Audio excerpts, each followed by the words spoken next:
We are WRMN AM 1410, Elgin time, 2 o'clock.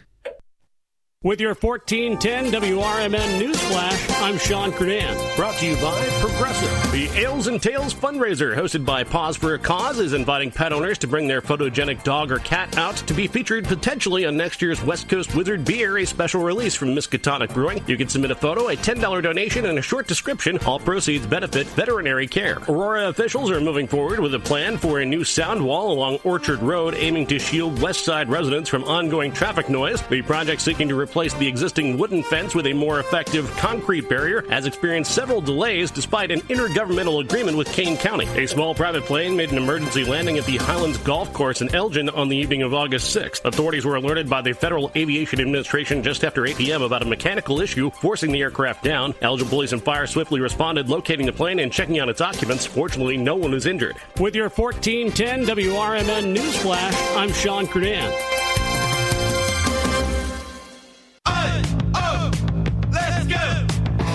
You're still glowing, flirting, grooving. You still got it. But your immune system weakens as you age, making it harder to fight flu, pneumococcal pneumonia, RSV, and COVID-19. Vaccines are a key part of any health routine and help strengthen your immune response. Ask your doctor or pharmacist which vaccines you need. Schedule in minutes at vaxassist.com. Sponsored by Pfizer. Wesley Financial Group is not a law firm, and Chuck McDowell, definitely not an attorney. This is Chuck. Do you feel stupid for buying a timeshare? Don't. It's not your fault. You were most likely told you could rent it, and it was a great financial investment. And the deal was available today only. If this happened to you, contact your resort or Wesley Financial Group for help today. Call Wesley now for your free exit information kit. 800-791-1313. 800-791-1313. From the pages of the Elgin newspapers of 100 years ago today, these are the headlines brought to you by the Elgin History Museum. This is Alan Walters reporting the Elgin News from August 11th, 1925. Throngs view parade. Pageant of Progress gets underway.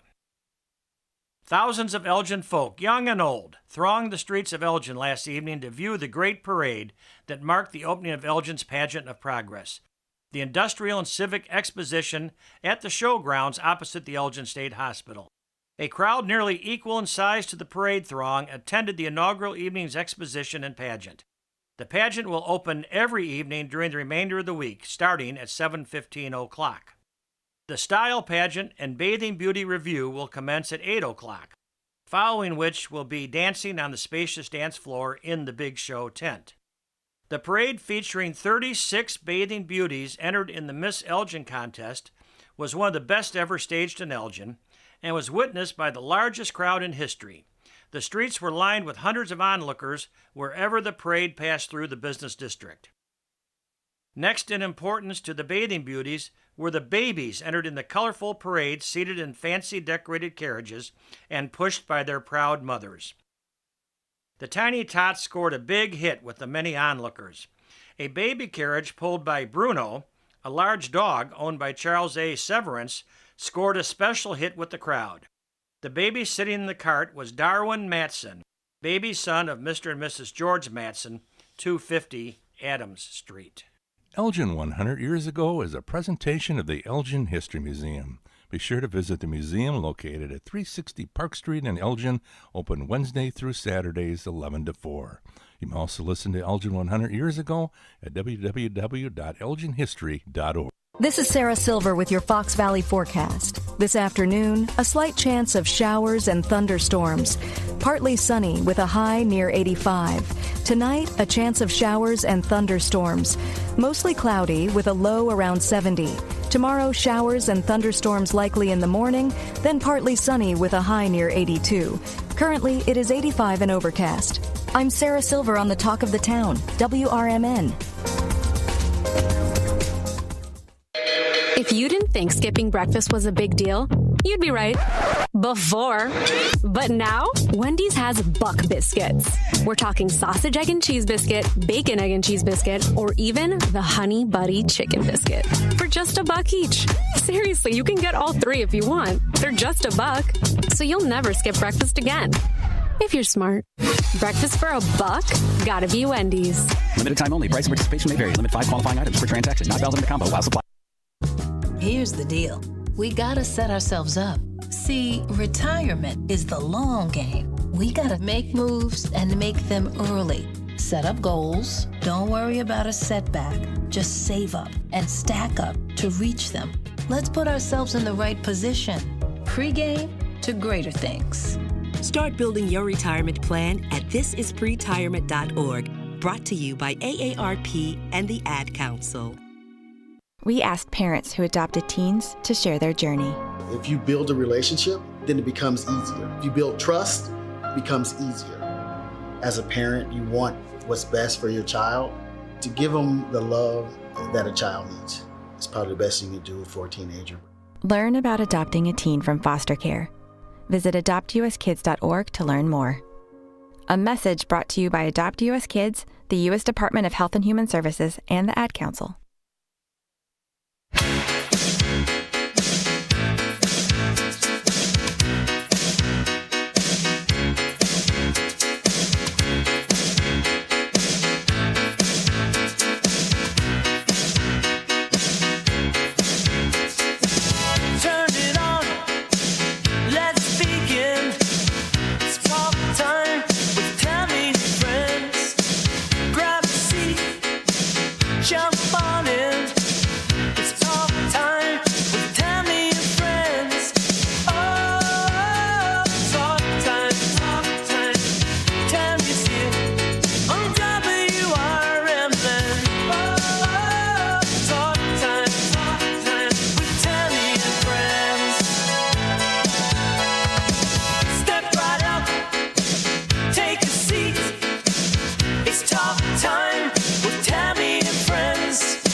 Everybody, it is Talk Time with Tammy and Friends here on Fox Valley Afternoon. We're glad you're joining us today on a marvelous Monday. It looks like you're having fabulous weather in the Elgin area. I am being joined today by my daughter Taylor Scully and my daughter-in-law Meredith Scully. You're getting a whole bunch of Scullys, 3 for 1 today on Talk Time with Tammy and Friends. And then we have Matthew pushing buttons back in the studio. Matthew. Yes. Hi. Hey, how's it going? Oh, Hi, I'm doing good. Looks like it's warm in the studio today. Yeah, it's a little bit, but I'm doing what I can. Yep. Well, we appreciate it that you're in there struggling with the heat today, making it work. I'm making it work. It looks pretty nice though outside. The weather forecast, yeah. Yeah, we've got a high of oh my goodness, now I got to look at my phone again here. I think it was like 87. 87. Mm-hmm. Okay. And that's about what you're sitting at right now? Yeah, roughly so. Pretty close. Well, guess what I have? What do you got? Jokes. I have jokes. Oh, boy. Oh. Read them, though. All right, I'm going to tell you some jokes. Matt loves my jokes. You guys will learn to love my jokes. All right, I'm going to tell you 2 jokes, and you're going to tell me which one you like better. And then you're going to tell me who told me that joke. Was it Google or was it Alexa? Because they each have different sense of humor. So, okay, are you ready? Why did the birdie go to the hospital? To get a treatment. Come on, that's a good one. He got a treatment. A treatment. I know, it was good. Okay, all right, that's joke number 1. Joke number 2. What do you call an elephant on hockey skates? An icebreaker. There it is. Okay, there you go. All right. What joke do we like the best? I like the first one. You? Yeah. First one? The tweet? Which one do you like? Yeah, me too. It's too logical. It is. Yeah. Okay, so who told me that? It's as if a robot made it up. It's almost like a robot. It's almost like a robot. And so... Who made the tweetment joke? Yeah, who did that? Was that Alexa or Google? I'm going to say Google. What are you I'm going to say? gonna say Alexa. What do you think, Matt? I'm going to say Google. It was Google. Google gets the winner again today. Google always gets the winner. Once in a while, if I have a bad delivery, Alexa gets the winner, but most of the time, no, it doesn't. Okay, so I hear my dog digging underneath something, trying to get a ball out, it sounds like. That's okay. He'll be there all day. He'll be there all day trying to get the ball out. You know how they are. All right. Well, and Miss Mare, she's the one we need to talk to because she has been looking at a book called Super Life. Is that the name of the book? Mm-hmm. Yeah. All right. So she's going to tell you a little bit about her super life. Okay, so I was inspired from Zac Efron's Down to Earth series on Netflix, and he teams up with Darren Olean, who wrote Super Life. And so they take you across the world to discover all of Darren's. There he is. Yeah, that's the book. That's the book, great. right? Yes. Yeah, that's it. So Darren kind of takes Zac all over the world to just see what we can learn from other countries. And so first they go to Iceland, which is good for renewable energy. And I think they go sit they do a lot of sauna stuff and go sit in the, what is it? They have geysers. What am I trying to, the hot springs? Yeah, hot springs. Mm-hmm. They have all that.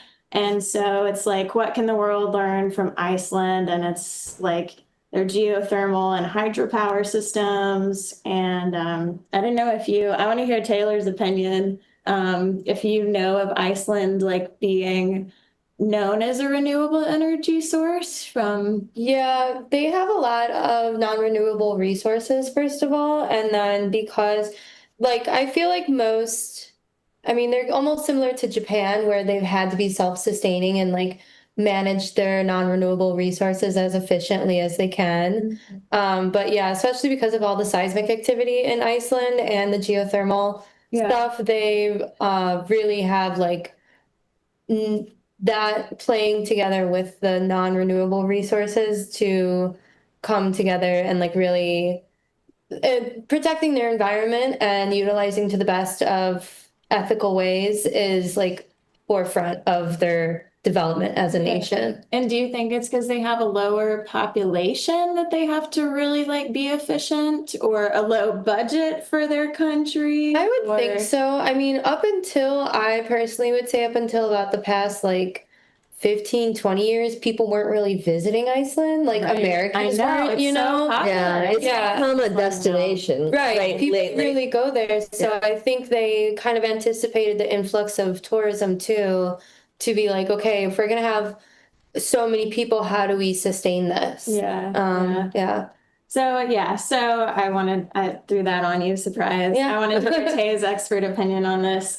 So to tie in the theme, I think what Zac and Darren learned most from Iceland was obviously how to be inspired by how they do renewable energy so well. And for Super Life, from what you could learn from the habits of them is ice baths and stuff, how that can is that where that came from? shock your nervous system and help with anxiety. So can I add a little bit? Because there's the ongoing discussion of how women's health isn't really studied as much as men's. And they're finding lately that ice baths actually spike women's cortisol levels, which are bad for us. So how it helps men, and at least really? Yeah. Certain chromosomes, however you want to put that, but how it helps some people with the stress relief for women, or 2 chromosomes, whatever. They found that it's actually detrimental to us. Not detrimental, but not helpful. It does not help. It doesn't hurt. It hurts. Interesting. Interesting. No, I didn't know that either. Zac and Darren can keep on doing The that. boys can keep staying cold. Keep going, Zac and Darren. I'll take a sauna, please. Thank you. And they did have that too. It was very just, they're so health centric in all those Nordic countries.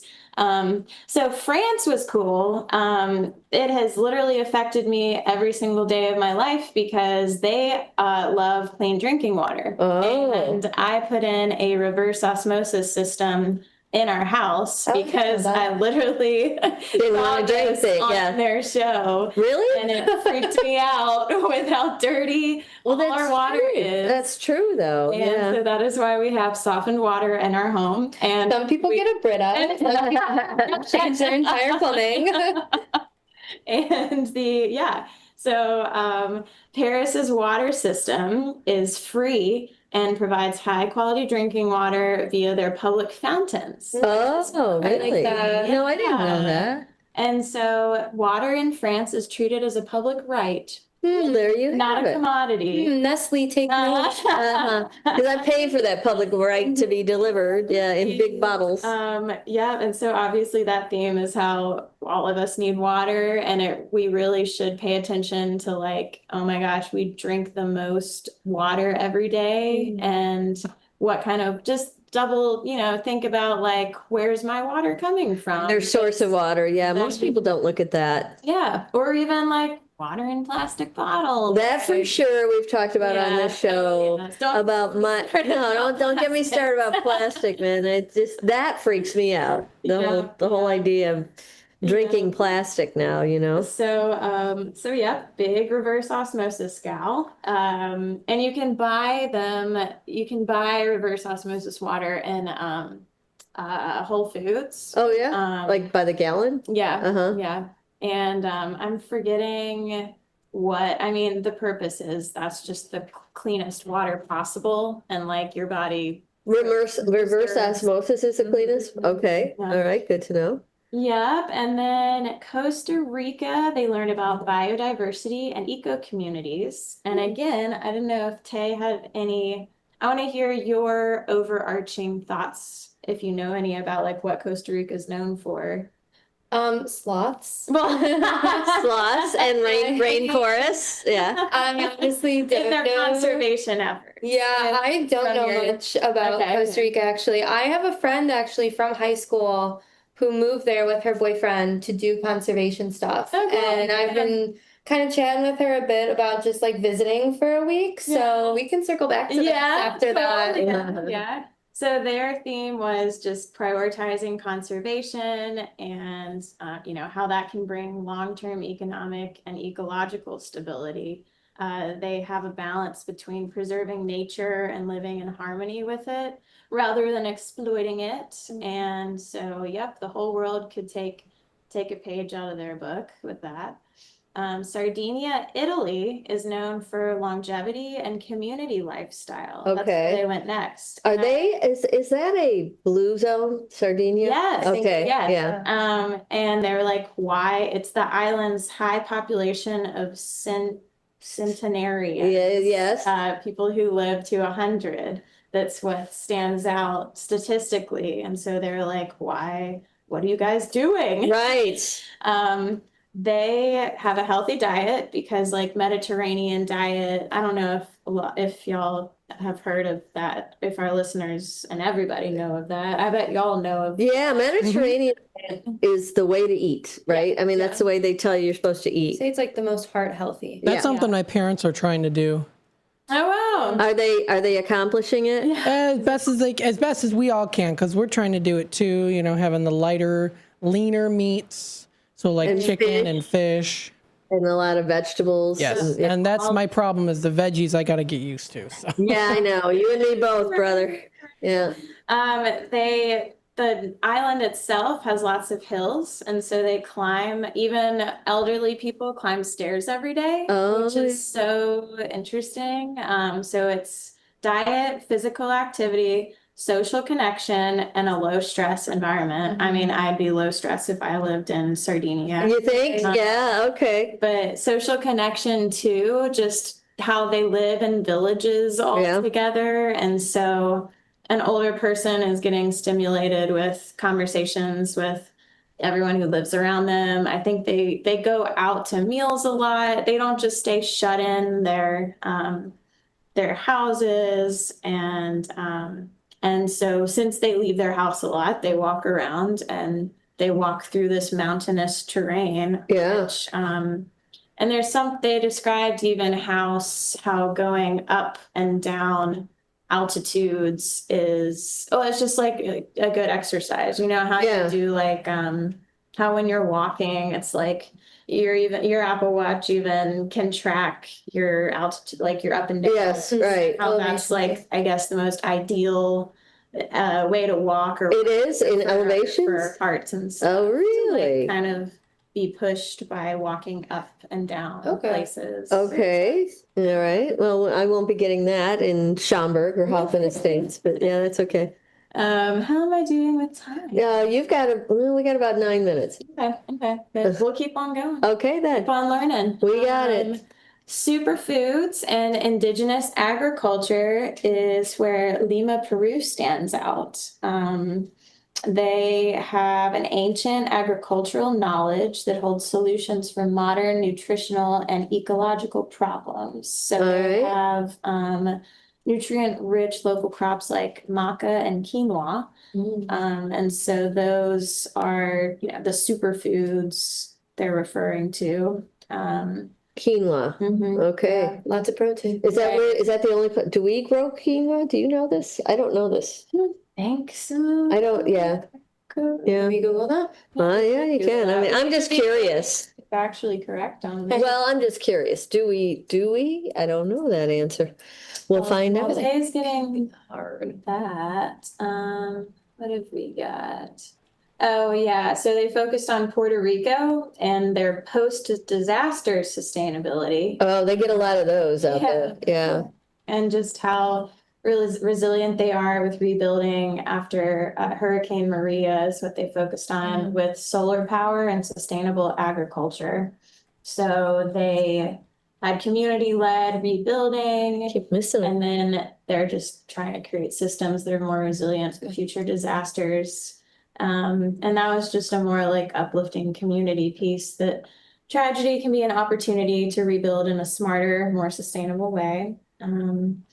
Quinoa is mostly grown in Colorado and Nevada. Oh, really? So it likes higher altitude places. See, I didn't know that either. Look what we learned today. It's from the USDA.gov.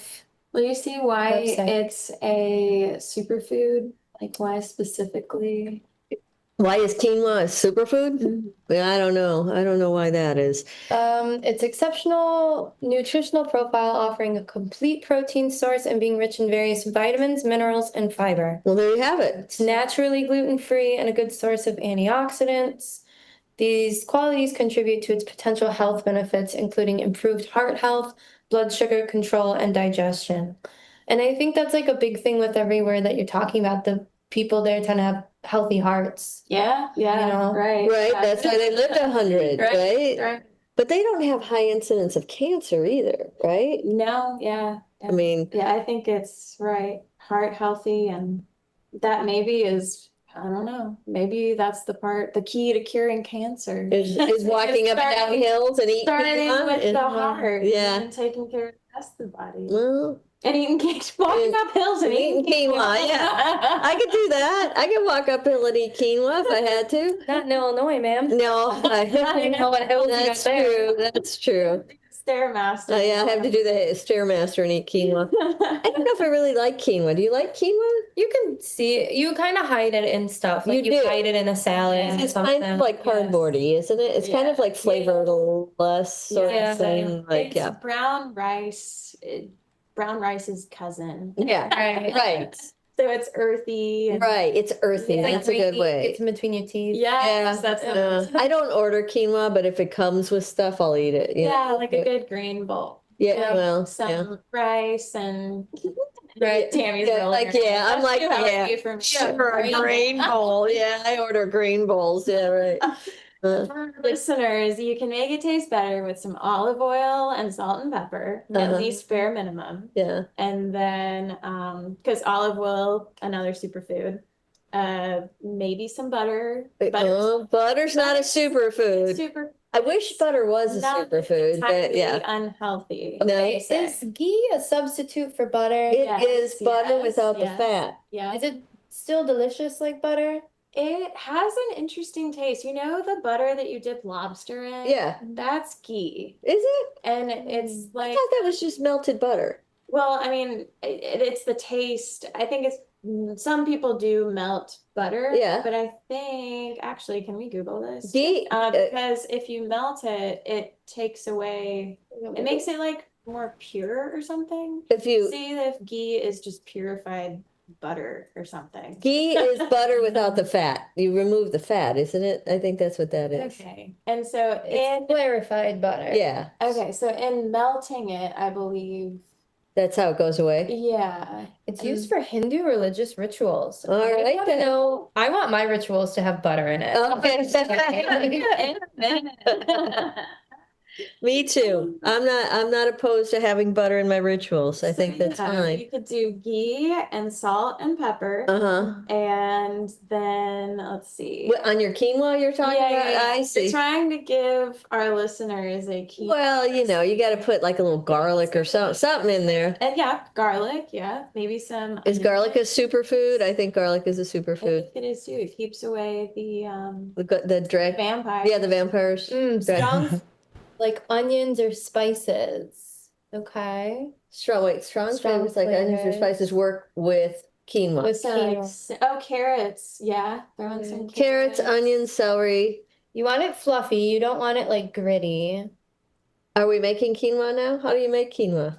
I think you just boil it. Yep. It's like rice. I think you make it in a rice cooker. I think my rice cooker. Oh, well, so if you have a rice cooker, then you win. Mine was $15 at Target.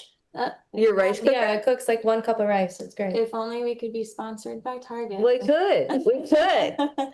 Oh, they say coconut oil too. So coconut oil and olive oil are also good oils versus like vegetable oil. Yeah, you don't want vegetable oil. Sunflower oil is bad. Yeah. Is avocado oil good? That's a seed oil. You don't want a seed oil. Seed oil. Stay away from avocado is bad or good? Avocado is a seed oil, though, isn't it? Or is it? I don't know. But isn't avocado on the Mediterranean diet? It is. It is. Oil from it bad. You don't want to heat it up to a certain amount. Yeah, over 400 would be the olive oil either.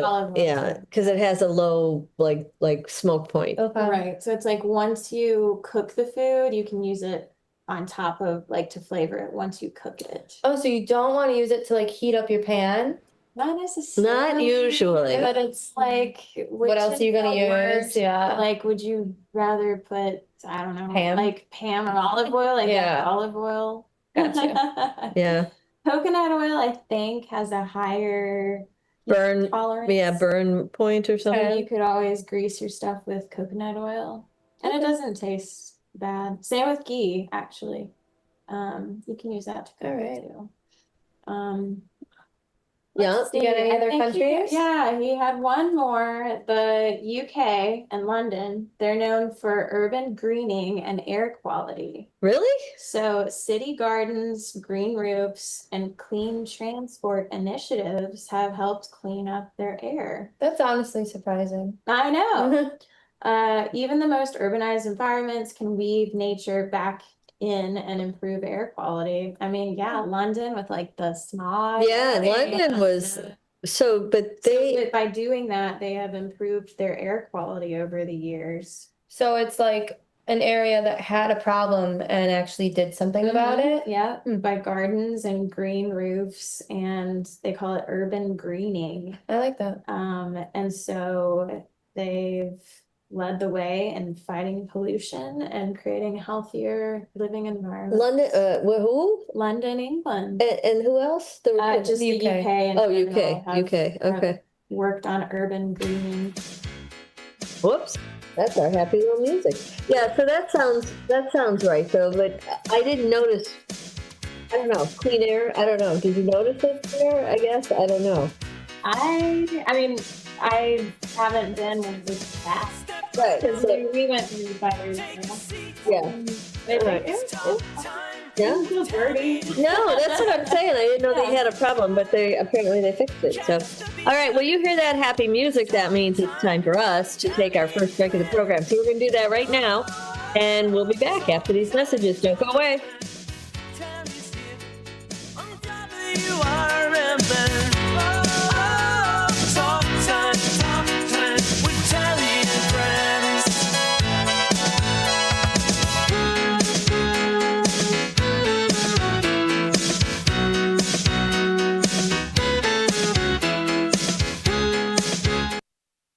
With your 1410 WRMN News Flash, I'm Sean Kernan. Brought to you by Progressive. Will County Community Healthcare has expanded its services at a new, larger location in Bolingbrook. Now at 391 Quadrangle Drive, Suite 130, the center offers expanded primary care for residents ages 5 and older, as well as behavioral health and family planning services. Contact them for further information. The Elgin Symphony Orchestra has achieved a historic milestone, earning both Professional Orchestra of the Year and Conductor of the Year honors from the Illinois Council of Orchestras. This marks the first occurrence of the ESO receiving both distinctions in a single year. Naperville residents will have an opportunity to recycle styrofoam and several other items during a special collection event set for Saturday, September 6th, held at Route 59 station on Fairway Drive from 9 a.m. until noon. The event welcomes clean styrofoam cups, clamshells, rigid packing, and meat trays. With your 1410 WRMN News Flash, I'm Sean Kernan.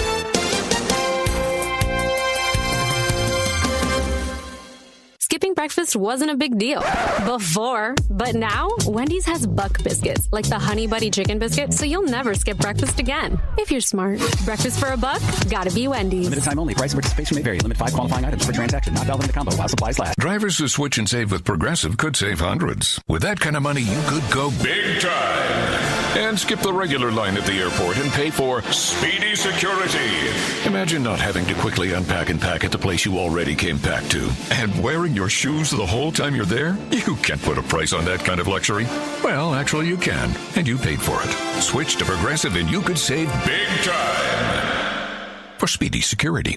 Progressive Casualty Insurance Company and affiliates, not available in all states. Potential savings will vary. Skipping breakfast wasn't a big deal before, but now Wendy's has Buck Biscuits, like the Honey Buddy Chicken Biscuit, so you'll never skip breakfast again. If you're smart. Breakfast for a buck? Gotta be Wendy's. Limited time only. Price of participation may vary. Limit 5 qualifying items per transaction. Not valid in the combo while supplies last. Are you dreaming of a getaway? Want to leave the stress of daily life behind? Whether it's a relaxing cruise or an adventurous land escape, planning the perfect vacation doesn't have to be a hassle. At Cruises International, they specialize in vacation destinations, land and sea, making your dreams come true. Located at 1721 Moon Lake Boulevard in Hoffman Estates, Cruises International isn't just about booking travel. They're your personal concierge, trusted travel advisor, and advocate. Your preferences are unique, and they'll take the time to understand exactly what you're looking for. From personalized service to their global network of specialists, they ensure that your vacation is tailor-made just for you. It's time to plan the vacation of a lifetime. Call 800-255-7447. That's 800-255-7447 today and speak to a cruise and vacation expert. Cruises International. It's time to set sail to your dream destination. This is Sarah Silver with your Fox Valley forecast. This afternoon, mostly sunny with a slight chance of showers and thunderstorms and a high near 86. Tonight, mostly cloudy with showers and thunderstorms likely and a low around 70. Looking ahead to tomorrow, mostly cloudy with showers and thunderstorms likely and a high near 82. Currently, it is 87 with clear skies. I'm Sarah Silver on the Talk of the Town, WRMN. Wesley Financial Group is not a law firm, and Chuck McDowell, definitely not an attorney. This is Chuck. Do you feel stupid for buying a timeshare? Don't. It's not your fault. You were most likely told you could rent it, and it was a great financial investment. And the deal was available today only. If this happened to you, contact your resort or Wesley Financial Group for help today. Call Wesley now for your free exit information kit. 800-242-3131. 800-242-3131.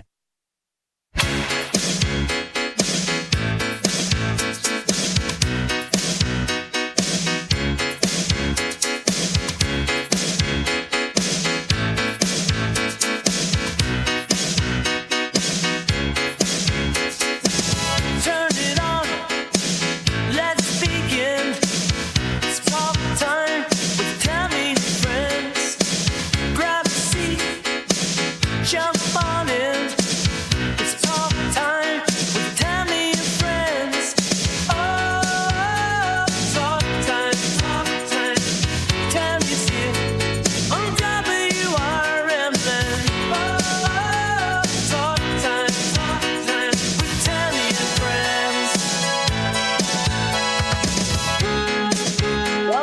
Everybody, it is Talk Time with Tammy and Friends here on Fox Valley Afternoons. We appreciate you tuning in with us today on a marvelous Monday afternoon.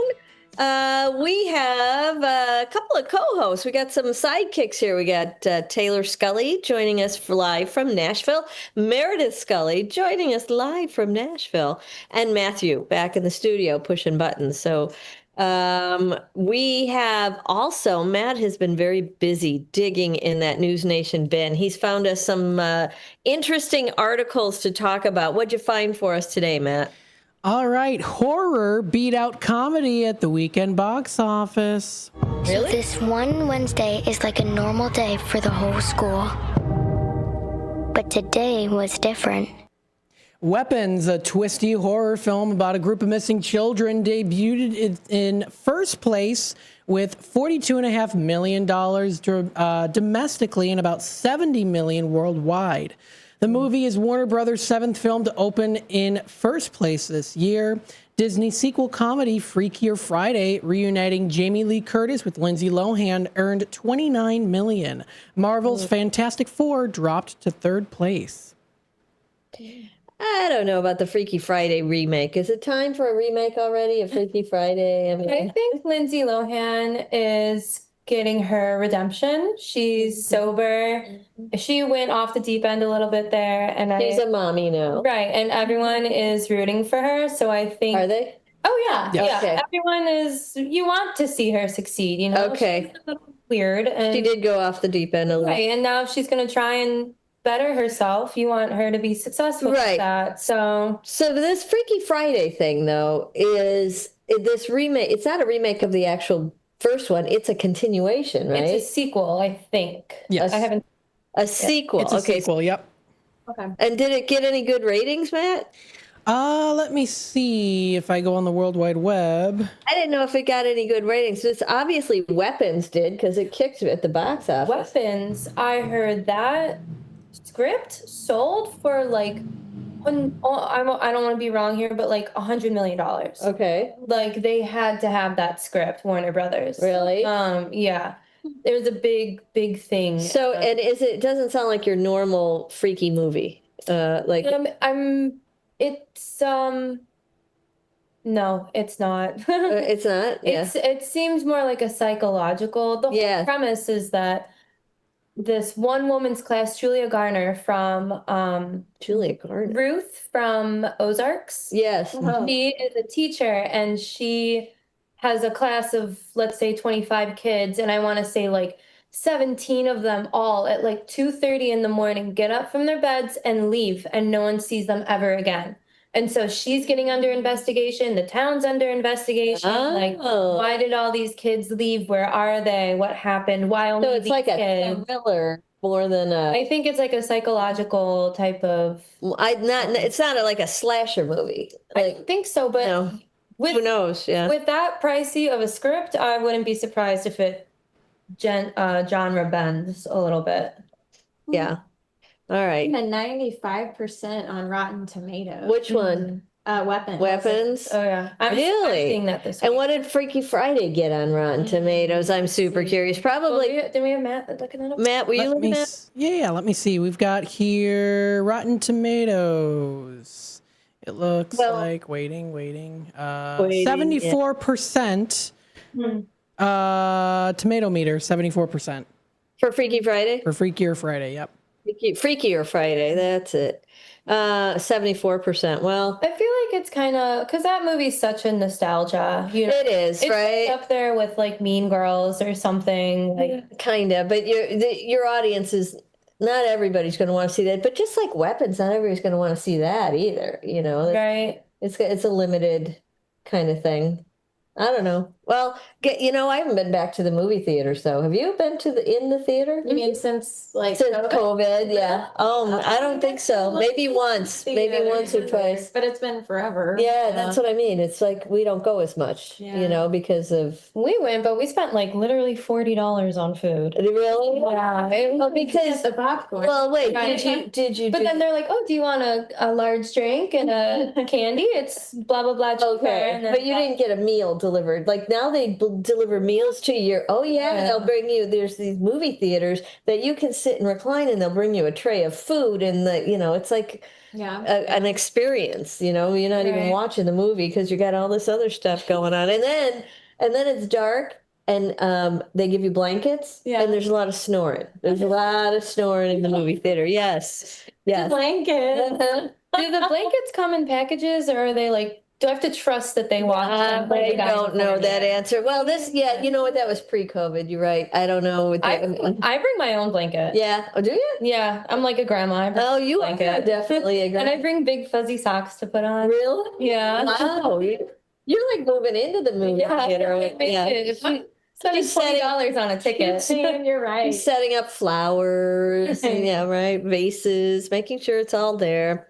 Well, I don't know. I haven't been in the movie theater in quite some time, and I don't know if I would go for either one of these because pretty soon that Freaky Friday is going to be on my TV, right? It's much easier. Right. It is, and that's why we don't go to the movie theaters. Yeah. We should. I mean, you should. It's a nice date night thing, I guess. It is, and I've gotten my boyfriend and I into the habit of going to smaller theaters. They might be a little bit further away, but I don't always want to support AMC. I want to support the little guy. The Cat Loves. Which I don't think the Cat Low is even running still, but it's still there. I just don't think it's open. The Cat Low in Barrington?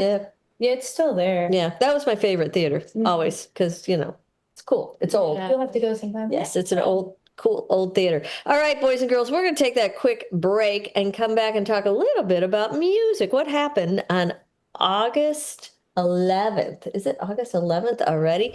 What happened in the world of music on August 11th? We're going to find that out after these messages. We'll be right back. At Britain's Touchless Car Wash, they know life gets busy. That's why they're here 24/7 to keep your car looking spotless, fast, and easy. Their advanced brush-free wash technology delivers a sparkling clean without a single scratch, because they treat your car like it's their own. Here's the best part. Right now, you can get a free car wash just for joining their text club. It's simple. Just text BRITT to 30400, and your first wash is on them. Britain's Touchless Car Wash has 2 convenient locations, 1923 Larkin Avenue in Elgin and 555 Willow in West Dundee. They're proud to keep your car clean while giving back to our community. Text BRITT to 30400. That's BRITT to 30400. Now for your free car wash, and see why Britain's Touchless Car Wash is the fast, gentle, and reliable choice. Businesses come in all shapes and sizes. Integrity doesn't. For more than a century, the Better Business Bureau has set the standards for how businesses should operate honestly and ethically. So when you're looking for a business you can trust, check to see who's BBB accredited and who isn't. Always choose the better business. Look for the BBB seal because it's looking out for you. That's why it's the sign of a better business. And find a better business anytime at bbb.org.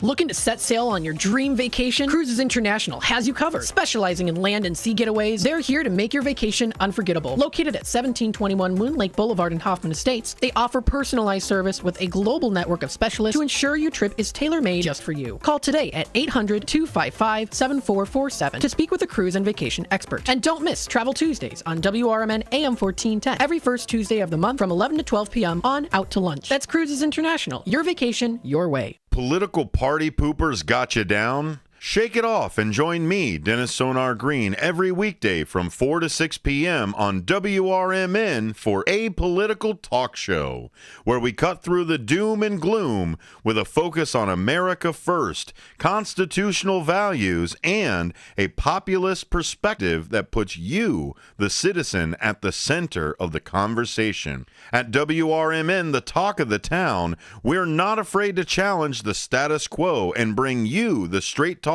you need. Whether you're frustrated with the political establishment or looking for a clear, some nonsense analysis, this show has you covered. Tune in. Let's take on the issues together with a fresh, unfiltered approach. Catch us every weekday from 4 to 6 p.m. on WRMN, A Political Talk Show. WRMN, the talk of the town.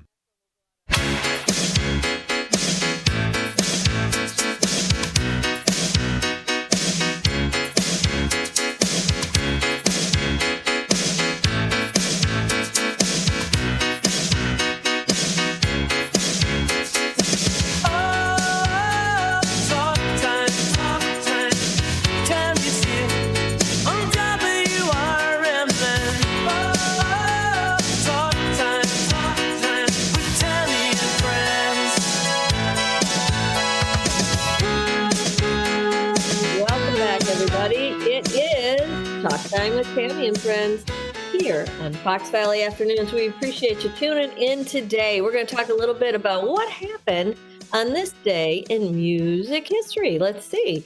Well, August 11th is the date. Where is it going? It's quickly going away.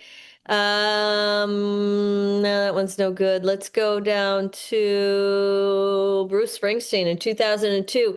He started a 2-week run at #1 on the U.S. album chart with The Rising, the singer's 5th U.S. #1. Hailed as a triumphant return to form for Springsteen, the album won 2 Grammy Awards. The Rising, it came 7 years after The Ghost of Tom Joad in 1995, the longest interlude between studio albums for Springsteen, and was his first in almost 2 decades with the E Street Band. That was in 2020. In 2000, Madonna gave birth to a baby boy, Rocco Ritchie, at the Cedars-Sinai Hospital in Beverly Hills. In 1999, Kiss arrived on Hollywood Boulevard to unveil their star on the Walk of Fame. The band had released over 30 albums and sold over 80 million records worldwide. 30 albums? Yeah. That's a lot. Well, yeah, it's Kiss. It's Kiss. I can't name you 2 Kiss. Well, it's not your generation. Yeah, I don't think you guys listen to Kiss. Right. Detroit Rock City. In 1989, 3 members of LL Cool J's crew were arrested and charged with raping a 15-year-old girl. I know. In LL Cool J, really. The incident took place after a concert when the girl had won a backstage pass on a radio contest. That's messed up. That's totally messed up. Her parents did sue, it sounds like.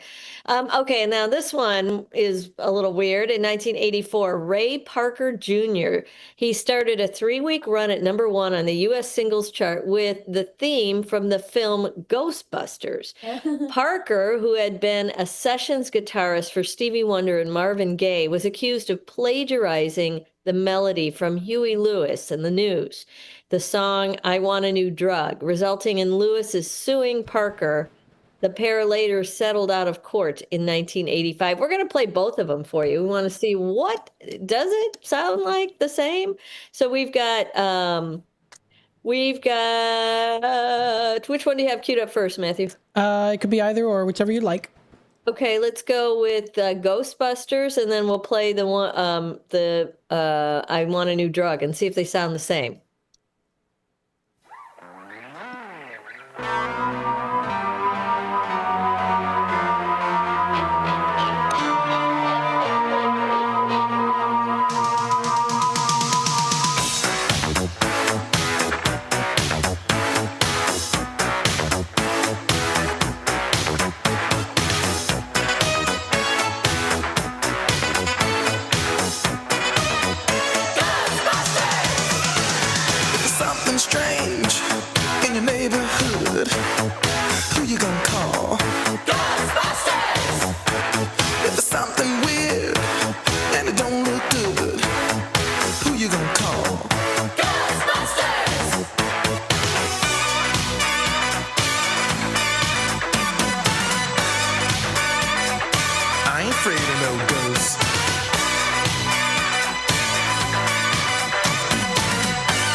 Try the other one.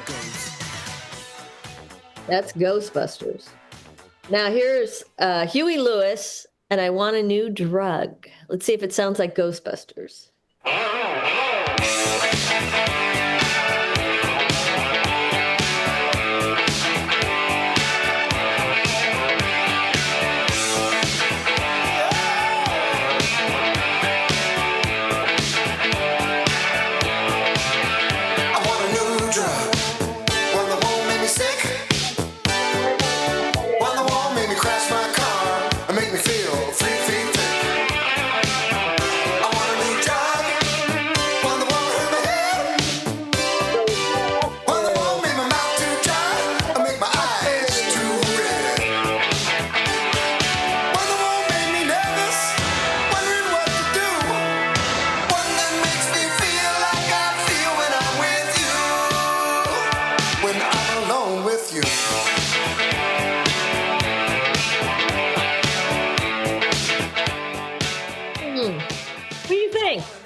I don't know. What do you think, Matt? I think it does sound similar. Yeah, they settled out of court. That means that they thought it sounded similar too, I think. So who are they? They're saying that Parker. Ray Parker Jr. Yep, Ghostbusters ripped off I Want a New Drug. Ripped off Huey Lewis. A little bit. I mean, kind of, sort of. Similar chords, similar organ, similar bass line. Yeah. What years did they both come out? Do we know that? 84 was Ray Parker and the Ghostbusters, and then I don't know when Huey Lewis came out. I think that was earlier. Let me see. That was before. Because I feel like if that's a song that was like 10 years old already, people might not have even made that parallel. No. If it was a newer, like more recent song. Well, they probably didn't, but that's why they got sued, because they're like the writer of the song made the parallel. It was 1984. 84 both? So they're both 84. They were both 84. But this one was January 84. Okay. That's just bad form. Yeah, that was right then. That was the same year, like it was right then. Yeah, so definitely. I don't know. I don't know. I don't know. What do you think? Similar enough that they should be paid off? I don't know. I mean, it did sound similar to me, but it does. It does sound very, very similar. I think it's to the point where it's like, at some point, we're going to have made every song combination that is possible. Well, you can only do so many combinations of notes. Like there's only so many notes and there's only so many combinations, and you're going to have to, I think it will at some point duplicate somewhere. I think the fact that they both came out within months of each other was like the nail in the coffin for them. Yeah. So you think he stole it? Yeah. Subconsciously or not. Maybe, yeah. It's hard to tell. And then you have to protect artists' rights so that they're not going to get sued over, well, as we said, there's only so much in circulation and so many musical possibilities. I remember it being a thing that Taylor Swift got sued, and then she won her case. Yes. That she didn't sound similar. And that was really good for musicians to protect musicians moving forward, because if there's a case historically that's been proven, then they can't use it as a basis. You're right. Yeah. So that's actually interesting. Yeah. Who was accusing her of stealing? Do you remember? It was. I'll Google it and get back to that. Yeah. Let's get back to you on this. It was silly. It was. Yeah.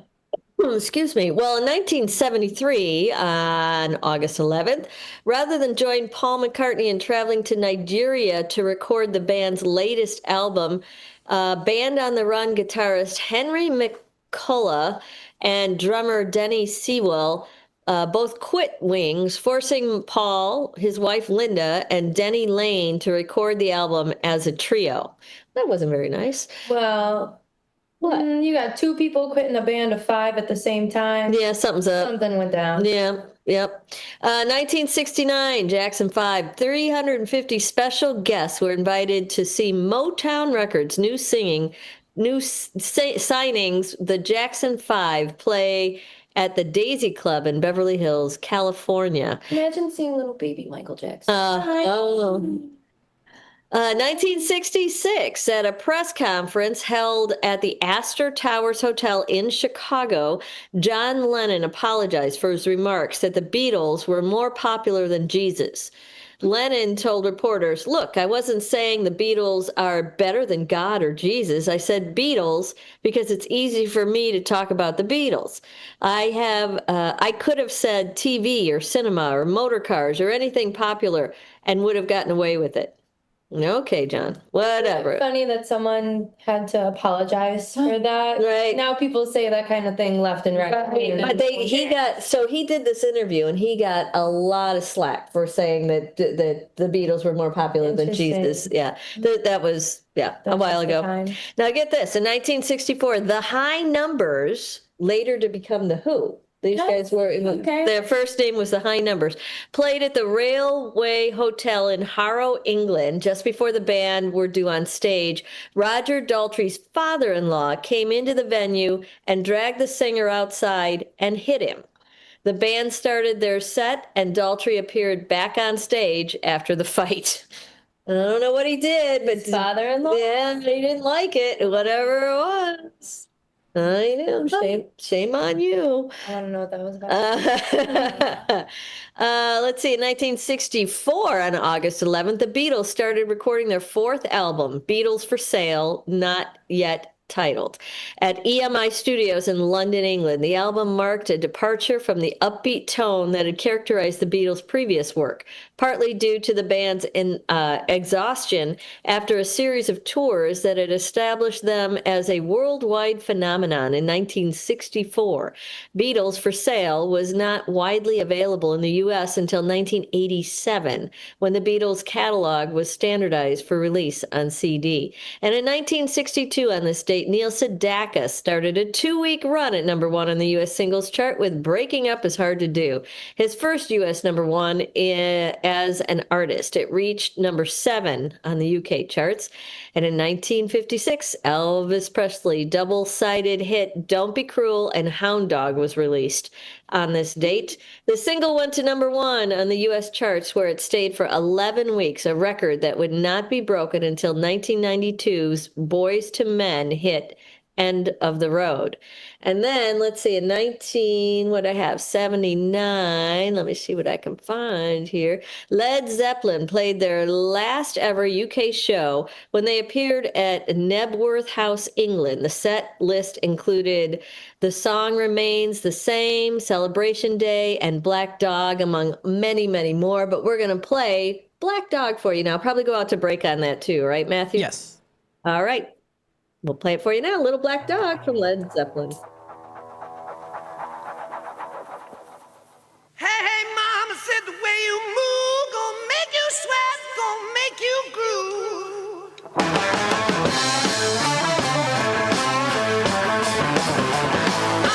God, way you shake that thing, gonna make you burn, gonna make you stay.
Children are the greatest joy and our best hope for a better future. Friends, they are the future. But did you know that millions of kids right here in our own backyard are facing hunger every day? Without healthy food, it's harder to grow, to thrive, to feel their best. The impact when children don't have enough to eat is tremendous, because when you're hungry and your basic needs aren't being met, you cannot learn. Every child deserves to be fed. This is a problem we know how to solve. Food is not just food. It's energy, health, confidence, hope, and even love. Yes, love. Breakfast in the classroom contributes to kids being more focused, which leads to higher grades, and simply just their well-being. Thank you! Learn more about how No Kid Hungry is helping end child hunger in America at helpnokidhungry.org. Your hometown radio station since 1949. We are WRMN AM 1410, Elgin time, 3 o'clock. With your 1410 WRMN News Flash, I'm Sean Credan. Brought to you by Progressive. Naperville residents will have an opportunity to recycle styrofoam and several other items during a special collection event set for Saturday, September 6th, held at Route 59 station on Fairway Drive from 9 a.m. until noon. The event welcomes clean styrofoam cups, clamshells, rigid packing, and meat trays. Will County Community Healthcare has expanded its services at a new, larger location in Bolingbrook. Now at 391 Quadrangle Drive, Suite 130, the center offers expanded primary care for residents ages 5 and older, as well as behavioral health and family planning services. Contact them for further information. The Elgin Symphony Orchestra has achieved a historic milestone, earning both Professional Orchestra of the Year and Conductor of the Year honors from the Illinois Council of Orchestras. This marks the first occurrence of the ESO receiving both distinctions in a single year. With your 1410 WRMN News Flash, I'm Sean Credan.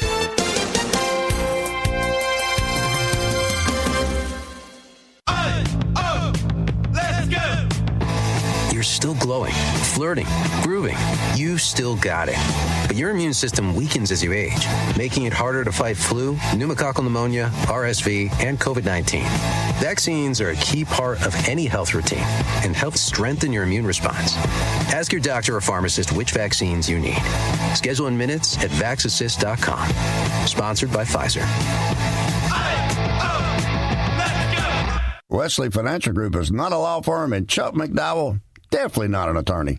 This is Chuck. Do you feel stupid for buying a timeshare? Don't. It's not your fault. You were most likely told you could rent it, and it was a great financial investment. And the deal was available today only. If this happened to you, contact your resort or Wesley Financial Group for help today. Call Wesley now for your free exit information kit. 800-791-1313. 800-791-1313. With your 1410 WRMN News Flash, I'm Sean Credan. Brought to you by Progressive. A small private plane made an emergency landing at the Highlands Golf Course in Elgin on the evening of August 6th. Authorities were alerted by the Federal Aviation Administration just after 8 p.m. about a mechanical issue forcing the aircraft down. Elgin police and fire swiftly responded, locating the plane and checking on its occupants. Fortunately, no one was injured. The Ales and Tails fundraiser, hosted by Pause for a Cause, is inviting pet owners to bring their photogenic dog or cat out to be featured potentially on next year's West Coast Wizard Beer, a special release from Miskatonic Brewing. You can submit a photo, a $10 donation, and a short description. All proceeds benefit veterinary care.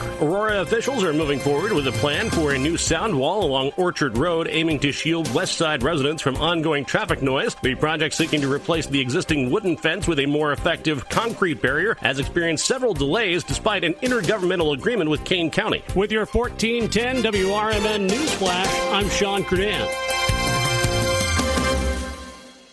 Okay, raise your hand if you want to make your life a little bit easier. Great. Now raise your other hand if you like to be comfortable. Perfect. Now that you have both hands raised, imagine putting on your shoes. And that, folks, right there is your answer to an easier, more comfortable life. Go hands-free with Skechers Slip-ins. This is footwear you don't need your hands to put on. They can be raised in the air, and you can just step it and go. Why don't you experience what people can't stop talking about? Life-changing Skechers Slip-ins. Get your Slip-ins at a Skechers store, Skechers.com, or wherever stylish footwear is sold. Now there's a new way to take charge of your blood sugar. Introducing new Garlic Healthy Blood Sugar Formula from the makers of the nation's best-selling garlic supplement. New Garlic helps maintain healthy blood sugar levels with clinically supported levels of garlic, plus a custom blend of vitamins and minerals. And it's odor-free. Take charge of your blood sugar with new Garlic Healthy Blood Sugar Formula. These statements have not been evaluated by the FDA. This product is not intended to diagnose, treat, cure, or prevent any disease. Use as directed. This is Sarah Silver with your Fox Valley forecast. This afternoon, mostly sunny with a slight chance of showers and thunderstorms and a high near 86. Tonight, mostly cloudy with showers and thunderstorms likely and a low around 70. Looking ahead to tomorrow, mostly cloudy with showers and thunderstorms likely and a high near 82. Currently, it is 87 with clear skies. I'm Sarah Silver on the Talk of the Town, WRMN. Wesley Financial Group is not a law firm, and Chuck McDowell, definitely not an attorney. This is Chuck. Do you feel stupid for buying a timeshare? Don't. It's not your fault. You were most likely told you could rent it, and it was a great financial investment. And the deal was available today only. If this happened to you, contact your resort or Wesley Financial Group for help today. Call Wesley now for your free exit information kit. 800-242-3131. 800-242-3131. Join your co-hosts Mike Tooman and Paul Burvitt on our weekly radio hour, Chief Guarded Republic, where we talk about all things national security, defense, personal security, safety, and dealing with law enforcement situations. Call in 847-931-1410. Ask us questions. We will get you answers. Every week, Saturday, noon to 1 on 1410 AM WRMN Elgin. Streaming on WRMN1410.com. Chat with us on WRMN's YouTube live channel. This is the story of the one. As a lineman, he does whatever it takes to keep the power on in his community. And he wants a partner like Grainger who does the same. Grainger offers the professional-grade products he needs, from voltage detectors to harnesses to hard hats, plus fast, dependable delivery, so he can rise to every challenge. Call 1-800-GRAINGER, click Grainger.com, or just stop by. Grainger, for the ones who get it done.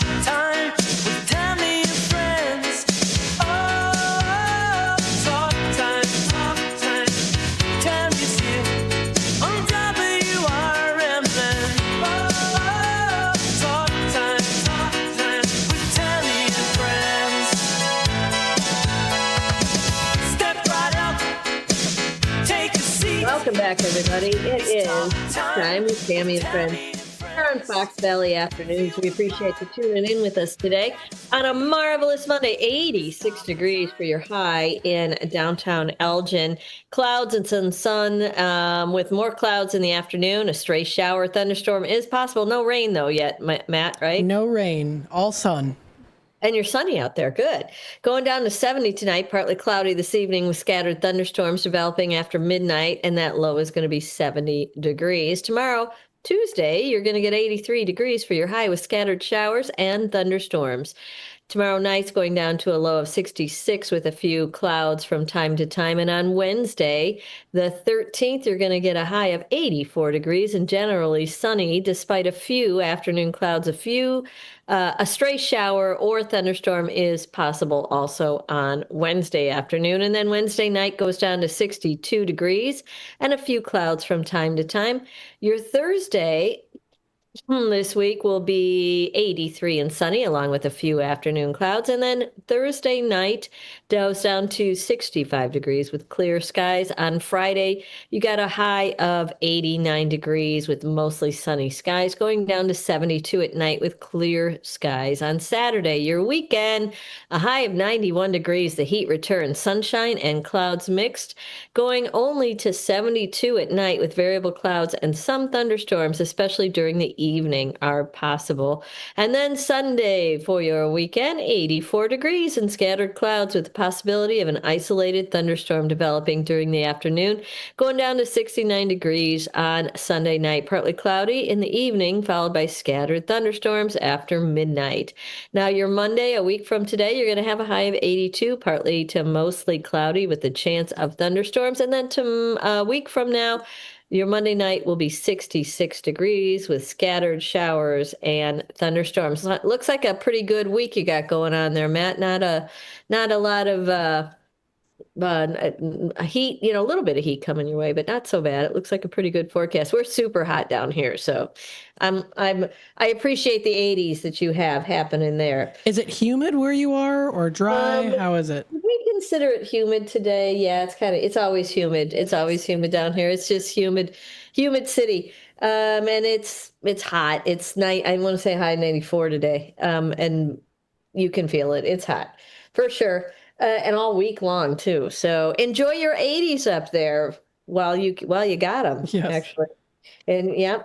Let's see now Miss Taylor Marie over here. What do you want to do first? Day drinking or triathlon?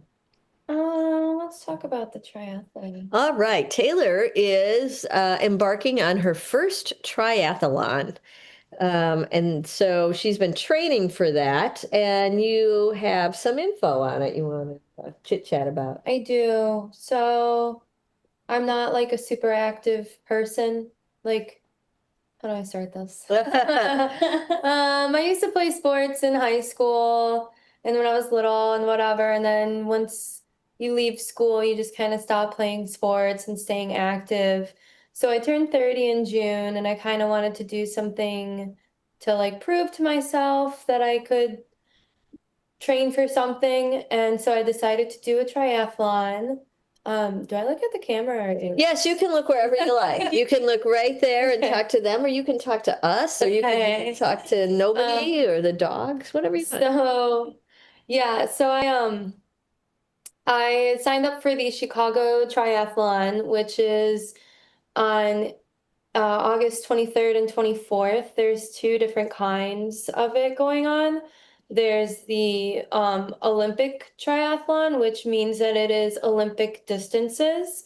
And then there's the sprint triathlon, which I call a half triathlon because it's basically half of the distances of an Olympic one. But basically, the standard, when someone says they're doing a triathlon, it's normally a standard around 1 mile swim and then around a 25-mile bike and then a 6-mile run. The standard for triathlon is swimming and biking and then running.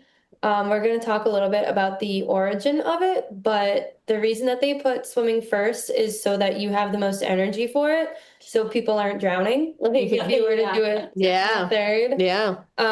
And you get wet first and then the rest of the race you can dry off and stuff. So I'm doing the sprint triathlon. It's a half-mile swim. The Chicago one is different. It's a 15-mile bike and then a 3-mile run. So all like separate, not that bad of distances, but all together, it's going to be a transition for me. Mm-hmm. But you're training, right? Yeah. Yeah. She trained today. I'll share a little secret. She trained today. We went out to this lake because she had to do an open water swim, and she started swimming with her phone in her pocket. So, so she has no phone right now because Is it in rice, by the way? No, it's in the sunshine. It's sitting outside and trying to. I don't know if the humidity is going to hurt it out there, but whatever. But yeah, it's funny because I got my tri-suit, and which is a tri-suit is what a lot of people choose to wear for a triathlon. It's thin and breathable. It's easy to dry with the water, and it has the padding in like the butt and the crotch area for the bike. And it's normally like tight around the thighs and the arms so that it won't ride up or whatever. And I got it today, my first one. I looked at it and I'm like, why does this have pockets? Like, I will not be needing. And I'm like, as I was leaving out of the car, I'm like, oh, put my phone in my pocket. And yeah. So don't get a tri-suit with a pocket because you're not going to need a pocket. Is there anything you want to bring in the water with you? How far and how long did it take you to do your swim today? I was probably only like 1/8 of a mile where I was like, what is on my thigh? What is there? And then I was like, do I just keep going? Like, it's probably already ruined. And I'm like, no, Taylor, get out of the water, go bring it up to land. Yeah. So I guess a little bit of information on triathlons. It, like I said, is a swim, bike, and run in immediate succession. There's no breaks in between. They have what's called transition periods. So there's T1, which is in between getting out of the water and getting onto your bike. And then there's T2, which is getting off your bike and getting that stabilized so that you can go run. And there's weird little rules that most triathlons have for those. Like in T2, in between the bike and the run, like you can get off your bike and walk it to the place however long you want, but you cannot take off your helmet before your bike is in the lock station. So if you take off your helmet, you can get disqualified. So there's just little things like that you really have to read the details of each triathlon that you're a part of. Triathlons began in the early 1900s in the town of Joinville-le-Pont, France. It actually began as a run and then a bike, which makes sense that it was in France because the French love their biking. And then it was a canoe race to end it off across the River Marne. But in the 20s, it shifted, and this was done in segments too, from 1901 to about 1920s. But then in the 20s, it shifted to fully consecutive. It was about a 2-mile run, a 7.5-mile bike, and then a swim across the River Marne. And I don't know how long that lasted because I feel like swimming in a river, especially, would be kind of hard at the end of running a couple miles and biking. After that, the first official triathlon series was created in Southern California in San Diego in the late 70s. That's where the term triathlon came from, and it combined running, cycling, and swimming back to back, but it began with swimming. And then it grew through the 80s and 90s, creating more standardized distances. There has been a big debate in between the 70s and 80s about one unified association for triathlons, or, some people wanted like a European one, a US one, even the UK wanted their own association. But eventually the goal with an association would be to create one network and standardize distances for triathlons, and then to get it in the Olympics. So finally they agreed on one organization for triathlons, and they submitted to the Olympic Committee in 1994 to have it be an Olympic event, and it first made its debut in the 2000 Sydney Olympics. And that was the Olympic distance triathlon. So that's the 1-mile run, 25-mile bike, and 6-mile.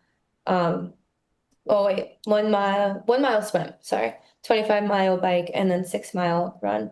That's insane. Yeah. How long does that take? Like a couple hours, 2-3 hours. Yeah. 2 hours. Like, don't most people finish it in 2 hours? Well, the sprint normally takes around 2 hours, I want to say. This could be like 3. Well, I guess these are Olympians, though. Right. Yeah, that's true. The person, it would take like, a day. But then from there, having Olympic ones, there's people who always just want to be bigger and better. So then they created what is now known as a half Ironman. And that's basically, it's almost taking the Olympic distance and doubling it. And so they call it a half Ironman 7.3 because it's 7.3 miles total. So it's a 2.4 mile swim, that's a 1.2 mile swim, a 56 mile bike, and a 13.1 mile run, which is essentially a half marathon run. And then there's a full Ironman, which are made for crazy people. It's a 2.4 mile swim, 112 mile bike, and a 26.2 mile run, which is a full marathon.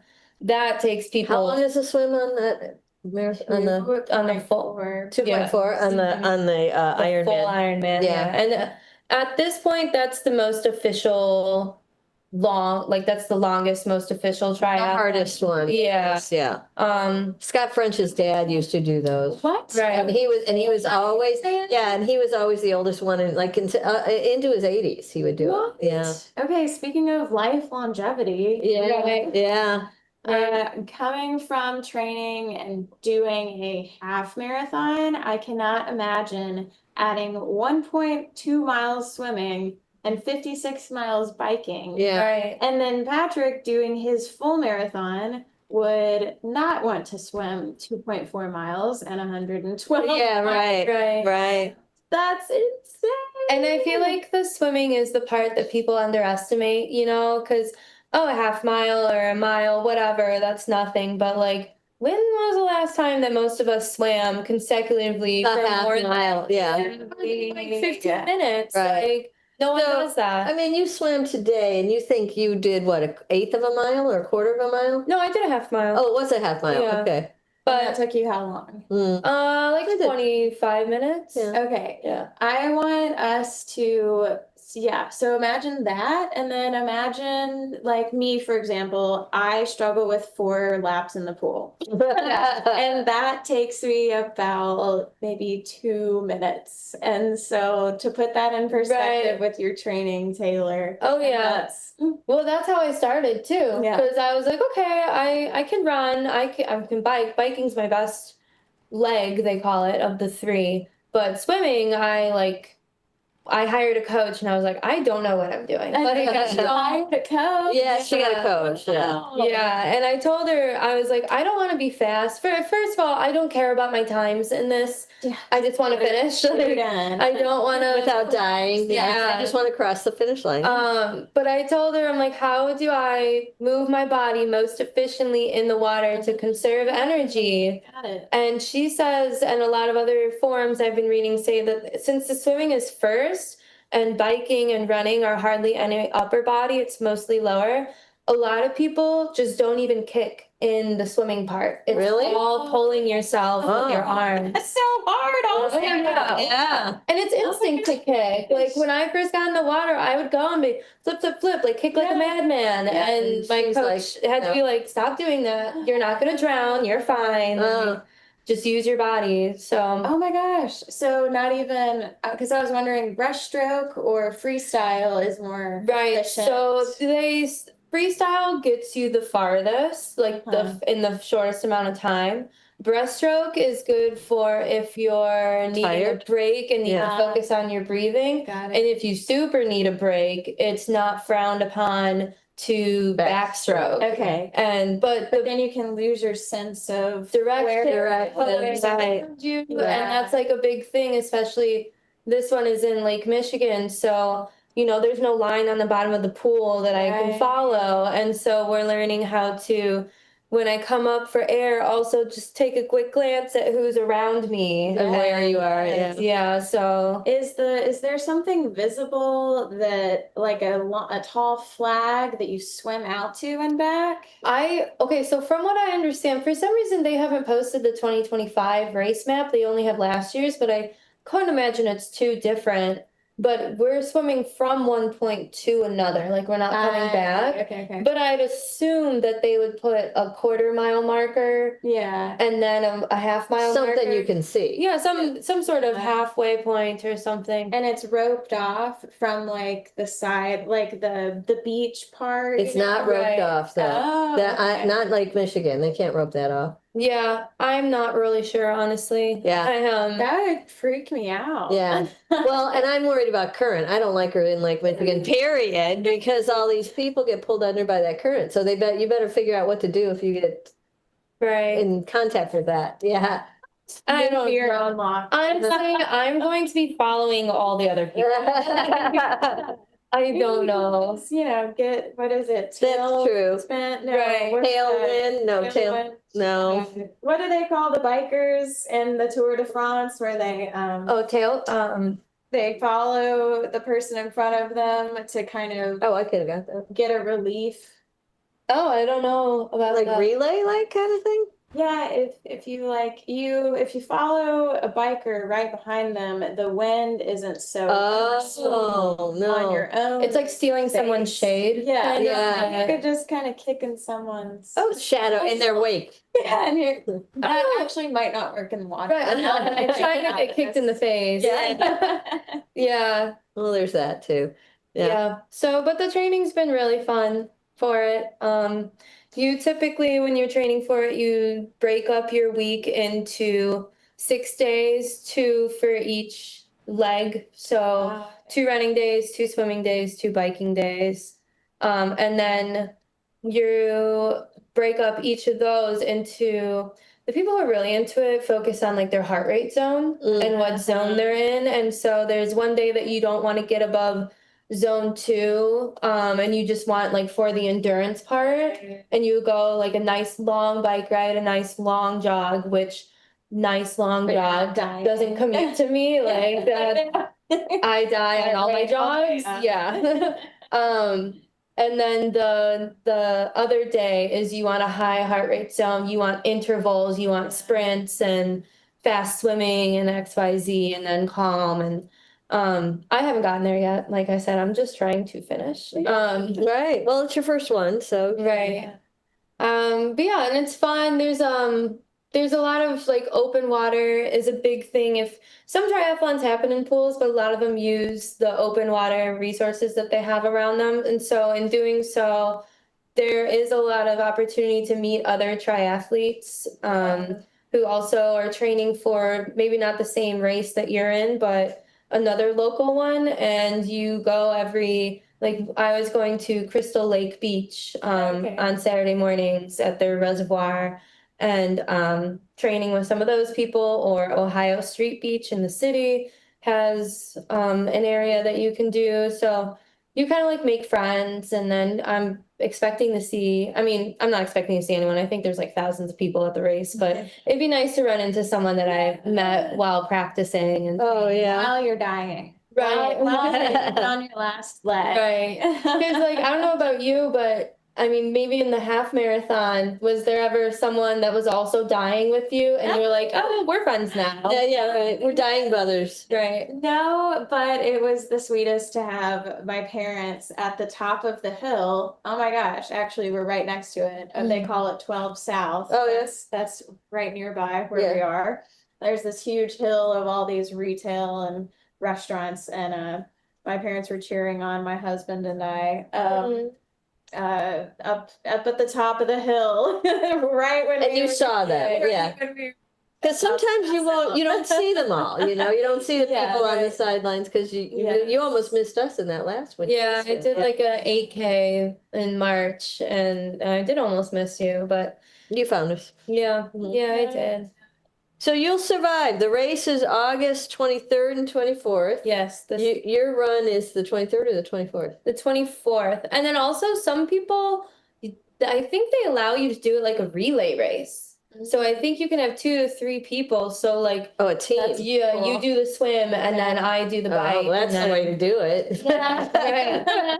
You overachieve. Yeah. Right. Hey, let's talk. We got a couple minutes left. I want to talk about the Day Drinkers. Taylor is also the lead singer in a group called the Day Drinkers. Yeah, you might have heard me talking about them.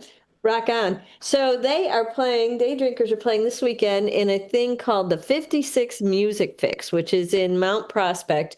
It's kind of cool. If you've got nothing going on this weekend, give it a whirl. It is all the restaurants, bars in Mount Prospect will all hire bands this weekend all over town. So everywhere you go, there's music all over Mount Prospect for the weekend on Friday, Saturday, and Sunday. Right? Yep. So we are playing, not me, she. The Day Drinkers will be playing at the Moose Lodge in Mount Prospect. Moose Lodge. Not sure if we're inside or outside for that. They have. You're outside. Okay, we're outside. You're outside. This is the momager. I'm the momager. Yeah, so if she doesn't know, I should. And then we were playing for an hour and a half. I want to say we're playing 7 to 8:30. I think that's correct, but I'm going to look that up while you chat about it. Right. So what's kind of fun about this show for us is that we have 2 new members who are playing for this gig. We've been doing we've got a few practices in the books with them, got a few more coming up this week, and it's a new drummer and a new bassist, and they add a lot of like depth to our sound, and it's really fun singing with a bassist because they hit the grooves. Yeah. And so there they are. Yeah. Oh, there's the Day Drinkers. Yay. Yeah. So come out if you're not doing anything. Moose Lodge outside, 7 to 8:30, I think is what we're doing. If not, I'll let you know if it's changed. And then there's another one. September 12th at the Red Barn. Oh, outside at the Red Barn on September 12th. Then I think we're going to be there from 6:30 to 9:30. 6:30 to 9:30. Red Barn in Mount Prospect. All right. You heard it here first. All right. Hear that happy music. We're going to skedaddle. We're going to take a quick break, and we'll be back after this. Don't go away.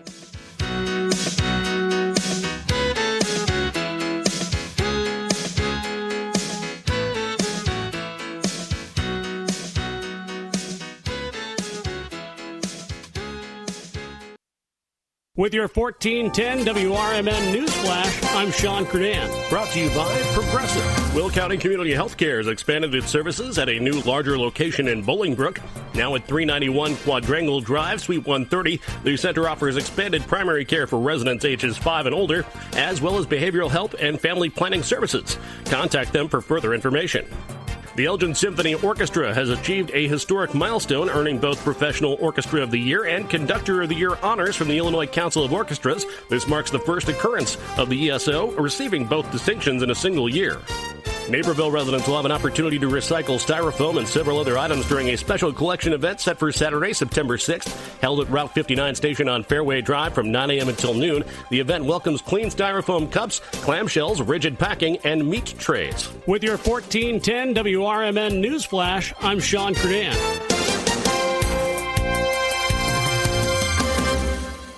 Skipping breakfast wasn't a big deal before, but now Wendy's has Buck Biscuits, like the Honey Buddy Chicken Biscuit, so you'll never skip breakfast again. If you're smart. Breakfast for a buck? Gotta be Wendy's. Limited time only. Price and participation may vary. Limit 5 qualifying items per transaction. Not valid in the combo while supplies last. Drivers who switch and save with Progressive could save hundreds. With that kind of money, you could go big time and skip the regular line at the airport and pay for speedy security. Imagine not having to quickly unpack and pack at the place you already came packed to. And wearing your shoes the whole time you're there? You can't put a price on that kind of luxury. Well, actually you can, and you paid for it. Switch to Progressive and you could save big time for speedy security. Progressive Casualty Insurance Company and affiliates, not available in all states. Potential savings will vary. Skipping breakfast wasn't a big deal before, but now Wendy's has Buck Biscuits, like the Honey Buddy Chicken Biscuit, so you'll never skip breakfast again. If you're smart. Breakfast for a buck? Gotta be Wendy's. Limited time only. Price and participation may vary. Limit 5 qualifying items per transaction. Not valid in the combo while supplies last.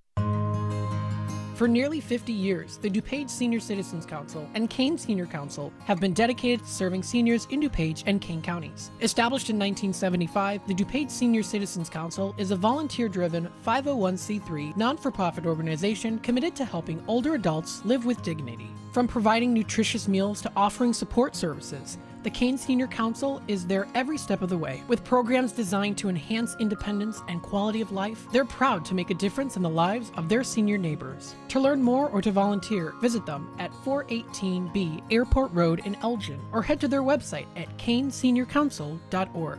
Give them a call at 630-338-0999. That's 630-338-0999. That's the Kane Senior Council, caring for seniors because they deserve to live with dignity and respect. Visit caneseniorcouncil.org or call 630-338-0999 today.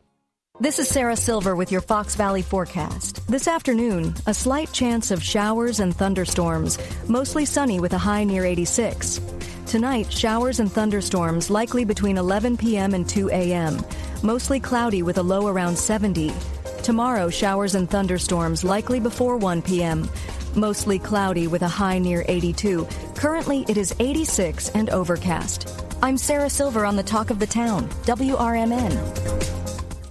Coverage varies by plan. View contracts and exclusions at EnduranceWarranty.com. If you have a 2004 or newer vehicle that's out of warranty or about to be, Endurance is urgently notifying U.S. drivers about their low-cost vehicle coverage plan designed to save drivers thousands on rising vehicle repair costs. Those who qualify can pick their plan, coverage, and repair shop. Roadside service, towing, and rental cars included. All covered repairs get paid directly to the repair shop for you. Call now for your free quote. Call 800-342-1834. That's 800-342-1834.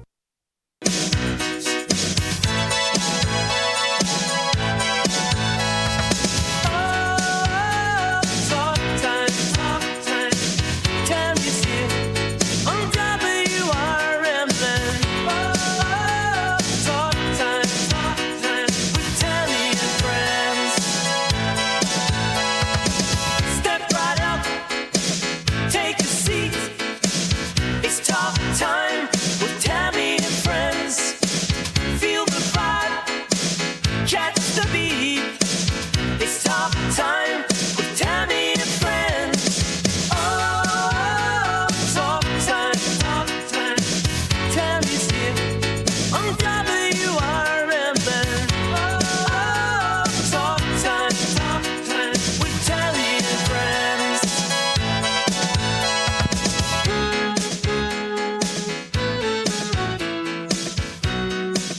Welcome back, everybody. It is time with Tammy and Friends right here on Fox Valley Afternoon. Thanks for tuning in with us today on a marvelous Monday afternoon in downtown Elgin. A nice warm day and plenty of sunshine to go around. Matthew's been digging through that News Nation bin. He's trying to find us something else to talk about. Let's see. What did you find today, Matt? Some police departments across the country are cutting the college education requirements in the hopes of hiring more officers. News Nation's Brooke Schaefer reports. Law enforcement, like many professions, is of course facing an employment shortage. And as a result, some cities are making changes with the hopes to bring in recruits. In Dallas now, police recruits no longer need college credits to apply. Instead, the education minimum is now a high school diploma or GED and 3 years of work experience. This change comes after the city voted to have a minimum of 4,000 police officers. When this proposal passed, they only had just over 3,000 officers. Over in New York, the NYPD drastically cut the required credits to enter the police academy, going from a minimum of 60 credits to 24. This change is said to make thousands of potential candidates eligible to apply. Dallas and NYPD, they aren't alone. Memphis and New Orleans are among some of the cities in the U.S. that changed or eliminated college education requirements within the last decade. Some people are saying if cities eliminate education requirements, they should also incentivize going to college once officers are on the job. I didn't know that it was a requirement. It never even occurred to me that you had to have a 4-year degree to be a cop. Yeah. No, never even. I was unaware of that too, so. No, I didn't. I mean, really, I didn't know that they needed it. So I guess when they're trying to hire and they don't have enough people in the job pool, taking away that big educational requirement will definitely open up their job pool. I wonder if instead of incentivizing people that they've already hired, maybe they could put that money towards creating a scholarship for people to get a criminal justice degree and then go into be detectives. Because don't you need that degree to be a detective? Well, you need to be a cop right now in some places. I know.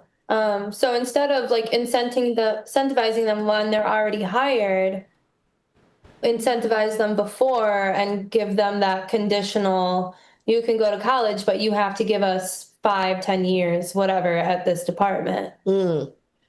Yeah, so they did that with education. Education for a while they were hurting for teachers big time. And so what they would do is tell you that we'll pay for your college if you teach here, here, or here. Like they'll pick the places and you have to do it for 3 to 5 years, whatever it is, and they'll help pay for your school. They could do the same thing, but now they're just saying no degree is required. We're just going to hire you without a degree. Right. And I mean, it's whether this is for being a cop, for a teacher, for anything, the more that you lower the standards for it, the less valuable candidates you're going to get for the job. And that's just the bottom line. The less quality you're saying. Yeah, I get that. But that's why I didn't even realize that they were requiring a college degree. Yeah, because a lot of things that not only do they learn, I mean, because you have to learn like the law to some degree, you know, to enforce it. Yeah. Just outside of their basic training once they're hired, but also they're, especially now in the past, since I want to say the George Floyd, they have been focusing on teaching. Well, some people have wanted cities to help them focus on teaching about de-escalation and mental health issues and how to not make those issues worse, but actually understand when someone's having a mental health crisis.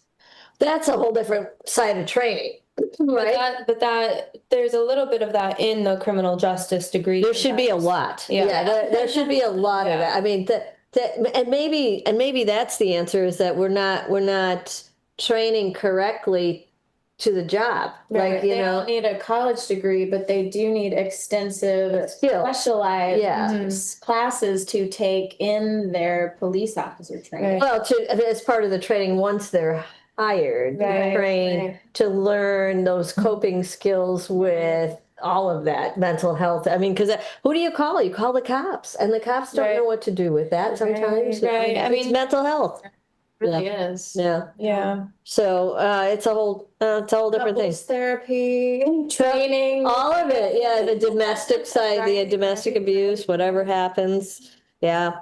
All right. Okay, we are going to take the last break of the program. Is it? Oh, it's already time for the last break of the program. No. And we're going to come back and play a game. Now, you got to decide. Are we going to play Tamily Feud, or are we going to play Did You Know?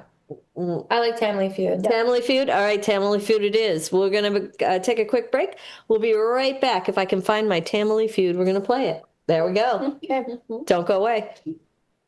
When disaster strikes, flood or fire, every second counts. At Emergency Construction Group, they specialize in immediate response and same-day service for any residential, commercial, or industrial emergency across the Chicagoland area. With over 30 years of experience, they've got the expertise, manpower, and equipment to handle any size loss fast. They follow strict IICRC guidelines to restore your property the right way, the first time. Their team values transparency, constant communication, and strong ethical standards because your peace of mind matters. Licensed, bonded, and insured, they're here for you 24/7, 365 days a year. Call 855-4ECG now. That's 855-432-4669. Or visit their website at emergencyconstructiongroup.com and let Emergency Construction Group put your life back together one step at a time. That's Emergency Construction Group. Your satisfaction is their passion.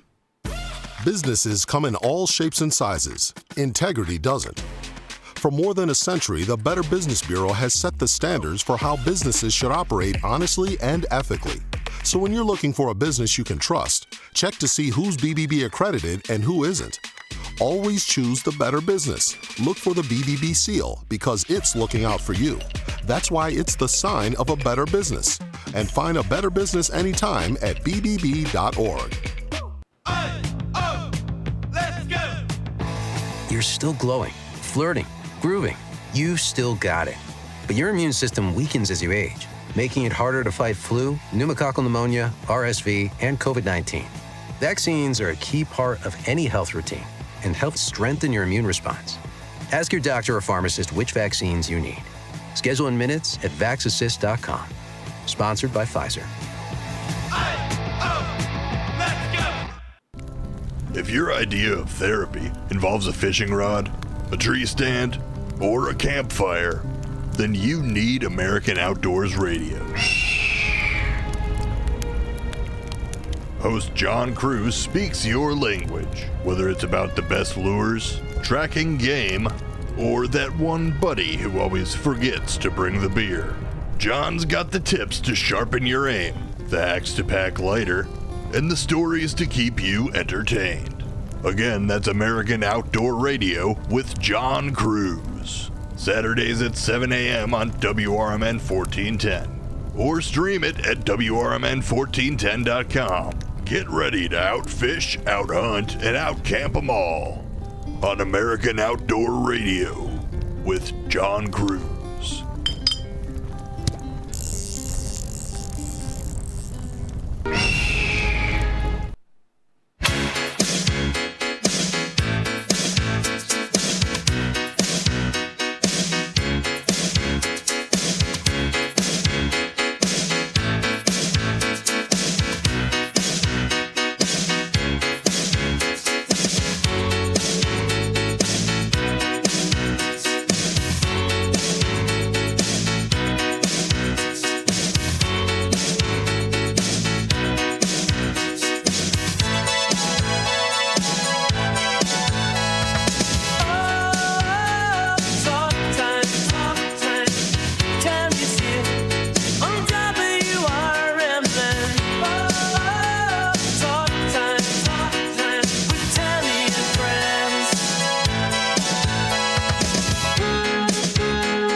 Everybody, it is Talk Time with Tammy and Friends here on Fox Valley Afternoons. Woo! Yay! We appreciate you tuning in today. That catchy little tune will keep you jamming away there. You'll yeah, I'm telling you, come to your head in crazy times, and you're like, why am I humming that song still? I don't know. All right, we are going to play. We have elected to play a game. I know it's hard to believe, but we're going to play Tamily Feud. Now, here's how it's going to work. You can't look over here because that's where my answers are. You two can look at each other. I'm over here. Okay. Are you ready? I am going to I'm going to tell you that we did a survey of 100 people and the top 8 answers are on the board. And then I'm going to give them the question and they are going to both tell me answers to the question. Just scream them out and we'll check them off. And you'll get an X every time you get a wrong one. You get 3 X's. We move on to the next question. Okay. All right. You understand? Are you ready? You can play with us at home too. Are you ready? Yeah. Oh, Matt's got the music going. Little Tamily Feud music happening. Don't need to raise their hand. Just blurt it out. Okay. 100 people surveyed. Top 8 answers are on the board. Name a country where they drink a lot of beer. Germany. Yes, Germany was number 1. Keep going. Sweden is not on there. X. England is number 6. People said England. America, 30 people said United States. Ireland, 19 people said Ireland. Brazil? Well, Mexico. Mexico, yes. Brazil, Mexico is a yes. 3 people said Mexico. Russia? Canada, yes. Matt said Russia. Russia, no Russia, Matt. You have 2 left. You'll never get them. You're gonna give up. Can you tell me the continent? Austria, and Belgium are the 2. Wah, wah, wah. We're moving along. Okay, yeah, because you get. Okay, next. That's Nancy's favorite sound in the whole wide world. Okay, name a U.S. city that begins. We surveyed 100 people. Top 6 answers are on the board. Name a U.S. city that begins with the letter M. Minneapolis, yes, 24 people. Oh, I like that bell, Matt. That's a good one. Which one? Miami, yes, 26 people. Name a U.S. city that begins with the letter M. I know people at home are screaming right now. I know. Come on. Is Montrose one of them? No, it is not. Tennessee. There's one in Tennessee. Murfreesboro. No. Memphis. Yes, Memphis is it. Yes. Ding, ding, ding. 1 in Wisconsin. 2 in Wisconsin. Milwaukee. That's it. Ding, ding, ding.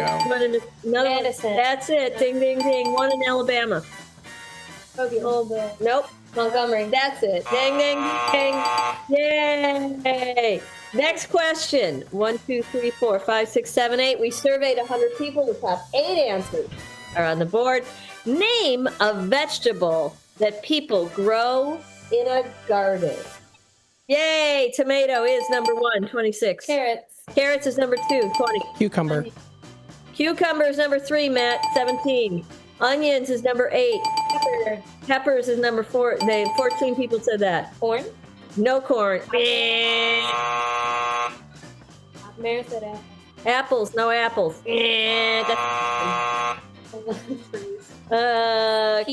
Peas, correct. Ding, ding, ding. How many more we got? 2 more.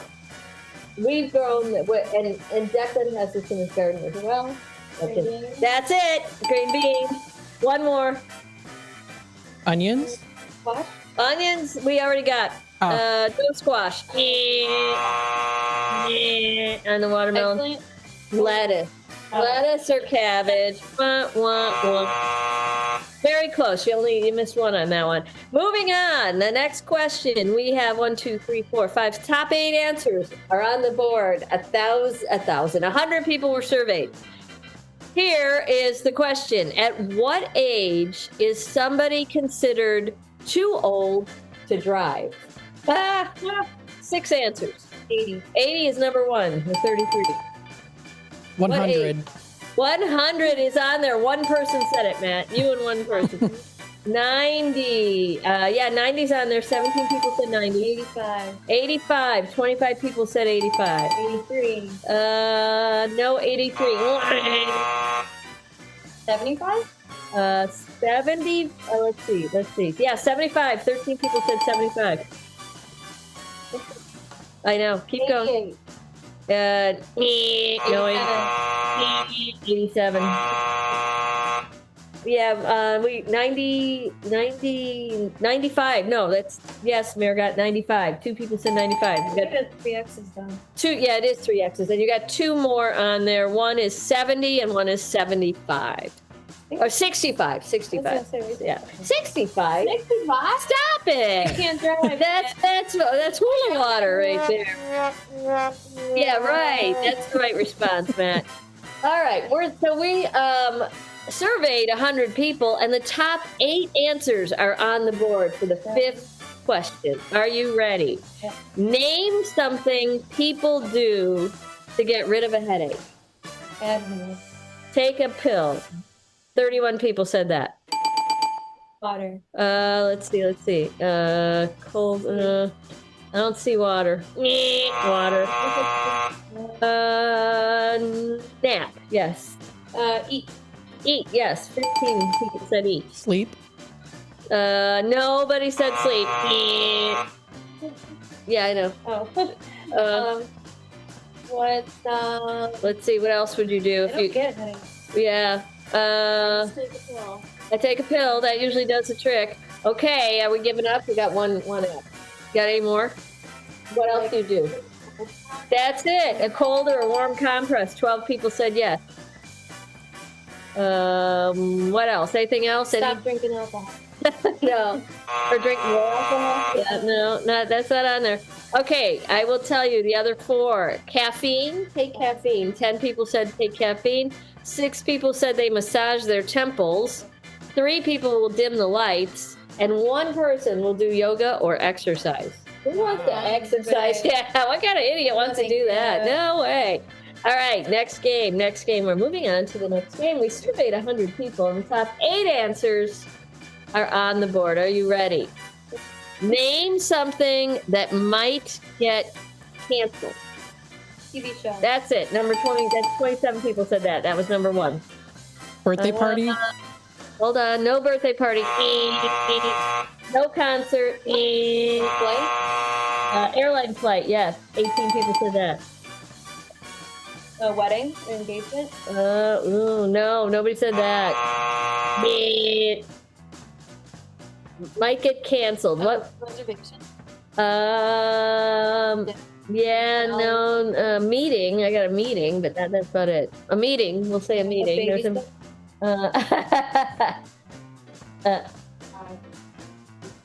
a meeting. Yeah. Okay. What else might get canceled? Did we say concert?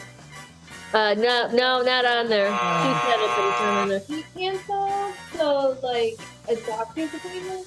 Yes. Yep. Doctor's appointment, medical appointment. Yes. 12 people said that. An email subscription? Yes, a subscription. Yes, that got canceled. Good. 3 more left. What? Something? A celebrity? If people get canceled? Yeah. No, that's what might. It should be on there though. Yeah, right. It should be, but let's see. So we've got sporting event, 10 people said that. School, 8 people said that. And a membership, 4 people said that. All right, moving on. Next question. 1, 2, 3, 4, 5, 6, 7, 8, 9, 10. The top 10 answers are on the board. 100 people surveyed. Name a type of cereal that kids love. Lucky Charms. Lucky Charms is number 1. Fruit Loops. Oh, wait, hold on now. Cocoa Puffs is not last one. 1 person said Cocoa Puffs. Yep. What'd you say, Matt? I said Fruit Loops. Fruit Loops, let's see. No, oh yeah, Fruit Loops. Oh, sorry. Yeah, nope, 12 people said Frosted Flakes. Frosted Flakes. 14 people said Frosted Flakes. Yes, 17 people said Cheerios. Captain Crunch. Yes, 12 people said Captain Crunch. Trix. Yes, 4 people said Trix. Count Chocula. No Count Chocula. Or Cocoa Pebbles. No Pebbles made the list. Neither food. Reese's Puffs. What'd you say? Reese's Puffs. No Reese's Puffs. No Rice Krispies. Okay, we are down to the limit on that one. Okay, one of them has A fruit that was just sitting on the counter earlier that I tossed.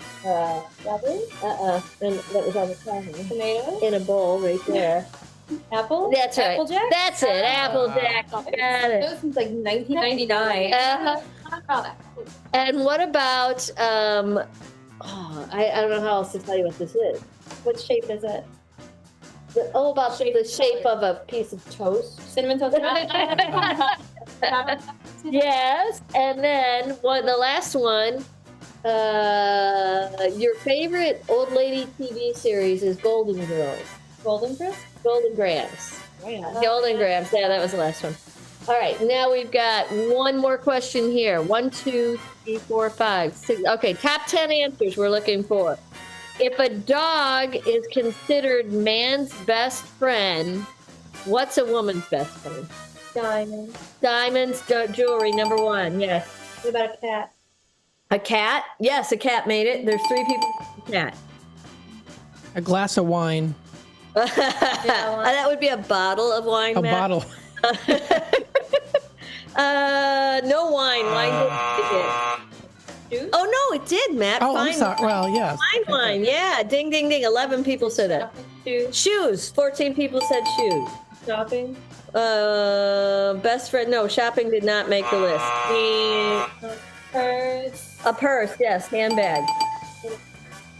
What is considered a woman's best friend? Another woman. A dishwasher. None of those. Oh, come on. You eat this and it's brown. Chocolate. That's right. Yes, chocolate. And now we got the cat. What is the other one? Yes, a dog. So, Yes. Okay, we have 1, 2. Yes, money. Money. Okay. 100 people. 2. Yes, and we have 2 more left. Something to do with the spa. No, nothing to do with the spa. If a dog is considered man's best friend, what is a woman's best friend? man. That's right. Man is one of them. Also a girlfriend? Right, that's what I said. Another woman. No, that didn't make it. I don't know. One left. Designer clothes is the last one on that one. Designer clothes is a girl's best friend. I never heard that before. Okay, eight answers. 100 people surveyed. 8 answers on the board. Here is last question. We got a minute and a half. Yep, minute and a half. Name a sport you can participate in even when you're old. Golf. Pickleball. Golf is number 1. Yes, ding, ding, ding. Pickleball did not make the list. That's too bad. Tennis, yeah, tennis. 25 people said tennis. Bowling, 9 people said bowling. What is old? Well, I don't know. Just says old. Swimming. Keep going. What'd you say, Matt? Swimming. Swimming, yes. 12 people said swimming. No. Bocce ball didn't make it, but something you're talking about in your... Jogging? No. Biking? Yes. Cycling, yes. 30 seconds. Got anything else? Okay. Billiards, softball, and croquet. Yeah. All right. Nobody I know. Yay, a round of golf. Thank you, girls, for participating in our family feud. You did fabulously well. And for being on today with us. We appreciate that. Everybody, thanks for listening. We will be back tomorrow. Until then, make good choices. We'll see you then. Bye. Bye. Bye. At Britain's Touchless Car Wash, they know life gets busy. That's why they're here 24/7 to keep your car looking spotless, fast, and easy. Their advanced brush-free wash technology delivers a sparkling clean without a single scratch, because they treat your car like it's their own. Here's the best part. Right now, you can get a free car wash just for joining their text club.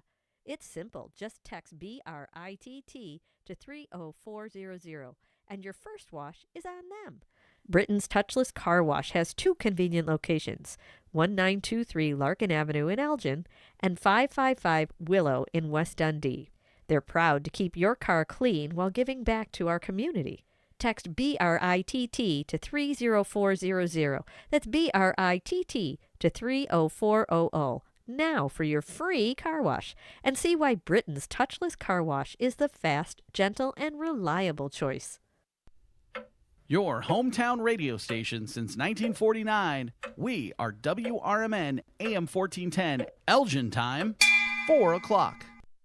With your 1410 WRMN News Flash, I'm Sean Credan. Brought to you by Progressive. Naperville residents will have an opportunity to recycle styrofoam and several other items during a special collection event set for Saturday, September 6th, held at Route 59 station on Fairway Drive from 9 a.m. until noon. The event welcomes clean styrofoam cups, clamshells, rigid packing, and meat trays. Will County Community Healthcare has expanded its services at a new, larger location in Bolingbrook. Now at 391 Quadrangle Drive, Suite 130, the center offers expanded primary care for residents ages 5 and older, as well as behavioral health and family planning services. Contact them for further information. The Elgin Symphony Orchestra has achieved a historic milestone, earning both Professional Orchestra of the Year and Conductor of the Year honors from the Illinois Council of Orchestras. This marks the first occurrence of the ESO receiving both distinctions in a single year. With your 1410 WRMN News Flash, I'm Sean Credan.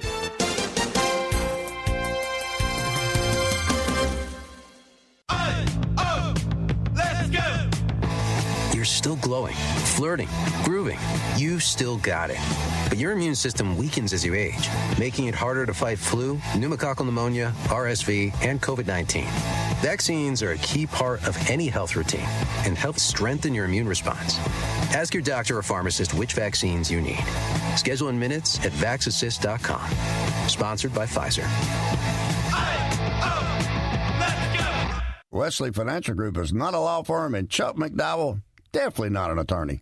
This is Chuck. Do you feel stupid for buying a timeshare? Don't. It's not your fault. You were most likely told you could rent it, and it was a great financial investment. And the deal was available today only. If this happened to you, contact your resort or Wesley Financial Group for help today. Call Wesley now for your free exit information kit. 800-791-1313. 800-791-1313.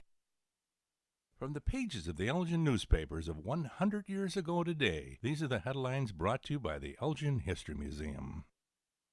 This is Alan Walters reporting the Elgin News from August 11th, 1925. Throngs View Parade, Pageant of Progress gets underway. Thousands of Elgin folk, young and old, thronged the streets of Elgin last evening to view the great parade that marked the opening of Elgin's Pageant of Progress, the industrial and civic exposition at the showgrounds opposite the Elgin State Hospital. A crowd nearly equal in size to the parade throng attended the inaugural evening's exposition and pageant. The pageant will open every evening during the remainder of the week, starting at 7:15 o'clock. The style pageant and bathing beauty review will commence at 8 o'clock, following which will be dancing on the spacious dance floor in the Big Show tent. The parade, featuring 36 bathing beauties entered in the Miss Elgin contest, was one of the best ever staged in Elgin and was witnessed by the largest crowd in history. The streets were lined with hundreds of onlookers wherever the parade passed through the business district. Next in importance to the bathing beauties were the babies entered in the colorful parade, seated in fancy decorated carriages and pushed by their proud mothers. The Tiny Tots scored a big hit with the many onlookers.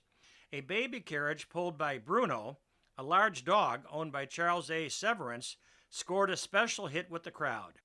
The baby sitting in the cart was Darwin Matson, baby son of Mr. and Mrs. George Matson, 250 Adams Street.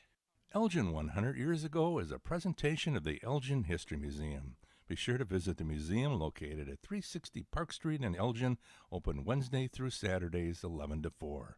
You can also listen to Elgin 100 years ago at www.elginhistory.org. This is Sarah Silver with your Fox Valley forecast. This afternoon, a slight chance of showers and thunderstorms, mostly sunny with a high near 86. Tonight, showers and thunderstorms likely between 11 p.m. and 2 a.m., mostly cloudy with a low around 70. Tomorrow, showers and thunderstorms likely before 1 p.m., mostly cloudy with a high near 82. Currently, it is 86 and overcast. I'm Sarah Silver on the Talk of the Town, WRMN.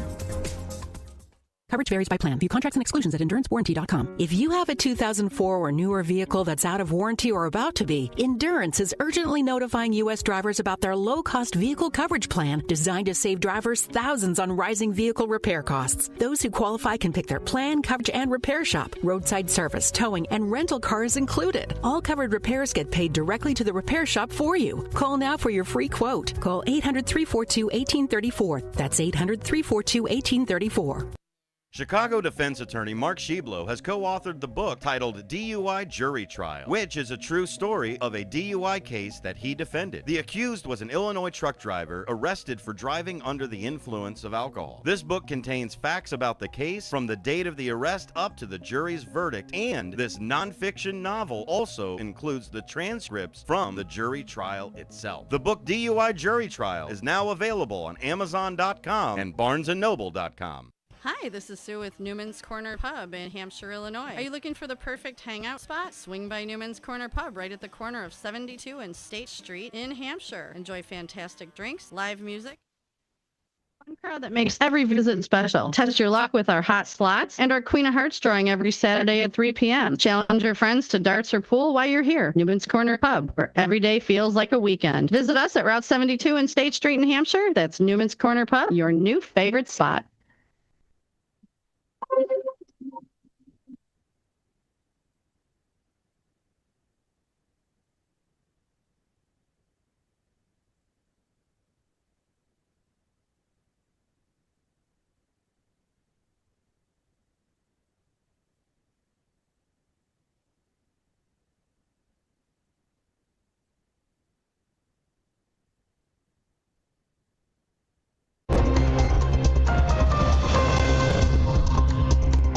Hello, America, and good day to our friends around the world. This is a political talk show here on WRMN. That's WRMN 1410 on your AM dial. And of course, it is WRMN1410.com for those of you that are digitally inclined. Hello and welcome to another great day, a great week, everything here in America. You know, I really appreciate living in a land that honestly uses the political system that I prefer. Now, I wish more people would follow by the rules of this political system, but, you know, can't get everything.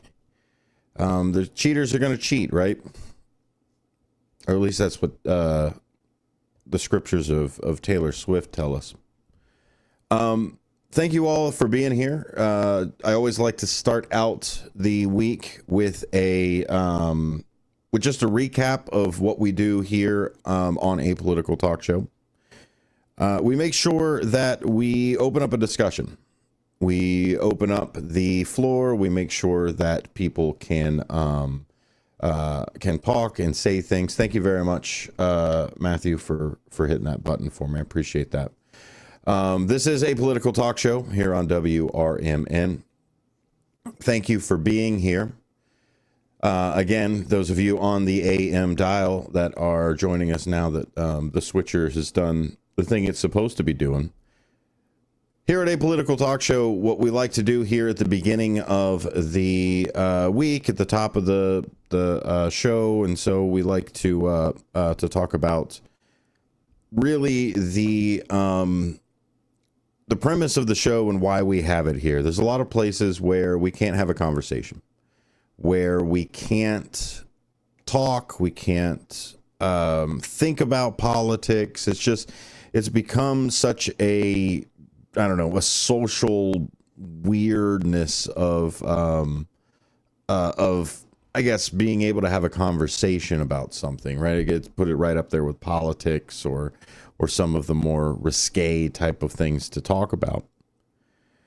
And so I want to open up a space here because even within those spaces where you are allowed to talk about these things, a lot of people, because of their own bias or their own, I don't know, I call it the jersey, whatever color or party or whatever else that they are a part of, they don't want to actually talk about politics. What they want to do is they want to be with a lot of people and just parrot each other, right? They want to go into another flock. They want to put on the jersey. They want to wear the hat and the button and whatever else, red or blue or yellow or green or whatever party that you want to put a label to. What a lot of people want to do is they want to go to their place and they want to talk and they want to sit there and just parrot each other. Which, I mean, at the end of the day, everybody needs a cheerleader. Everybody needs a club.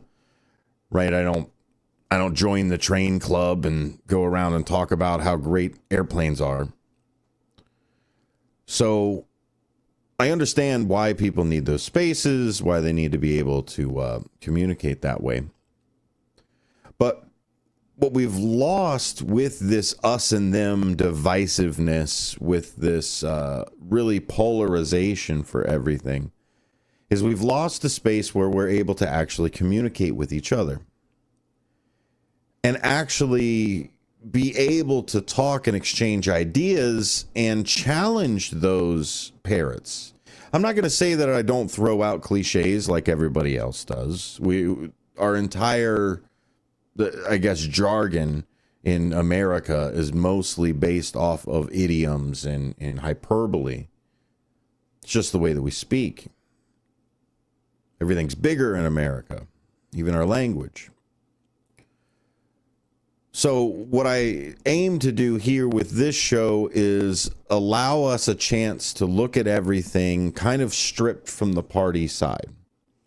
Now, those of you that have been listening for a while, you do know that I kind of hammer on the parties quite a bit. And a lot of it is the party aspect of it and the way that they've kind of left us in this situation.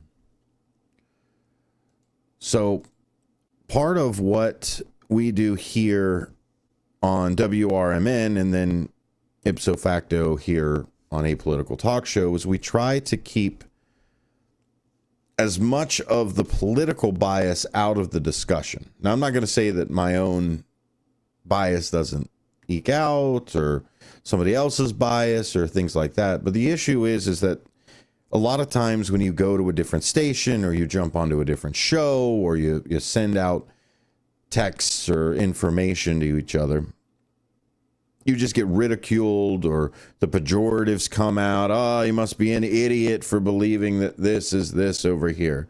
Look, I don't need to call anybody an idiot.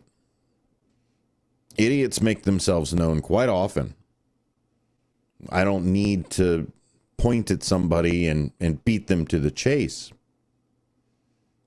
Here in the marketplace of ideas, when we're all picking pizza toppings and somebody says dirt or worms or glass, yeah, we can look at them and call them an idiot, but at the end of the day, we all know that that guy's an idiot. So why do as Mark Twain did, is stoop to their level, have them beat us with experience? So yeah, I might let a pejorative or two go away, but at the end of the day, we're not here to call each other names. We're here to have a discussion. Right? Let's not just be another bunch of talking heads that then at the end of the day go, "Whoa, what can you do about it?" No, we want to make sure that our discussions are actually towards something, whether it's a deep dive into political theory or whether it's a deep dive into legislation, or maybe we're running through the headlines, bring on an expert or two. All these different vehicles through the show, we want to make sure are through that same lens of America and the Republic. This is what we all signed up for. Now, if you don't like the Republic and you don't like the Bill of Rights and you don't like, I don't know, any of the amendments or the Constitution or obeying the laws or anything like that, well, I get it. You could be here maybe for the economy. And those of you that don't like the economy, okay, maybe you're here for the freedoms. But the issue is there's a couple ways to change things other than turning around and just forcing other people to do what you want them to do. If you don't like it here, you can either change it by adding more amendments, changing a law, getting involved in politics, or you can leave. Now, I say this not to kick anybody out. I don't say this not in a welcoming manner. But here in the United States, we have freedoms that extend not only just to the citizens, but the people that are here on this soil. And so there are a lot of people that don't like that law, but they like another one over here or this. And regardless of the laws that you like or do not like, we have all agreed in this republic to follow them. And included in following those laws, if we don't like the laws, we change them according to the laws. I use the laws to change the laws. Or what you can do in a bad faith approach is you can change the laws by destroying the laws, using the laws to destroy the laws. Narrow and gray area legalese, fringe theorems,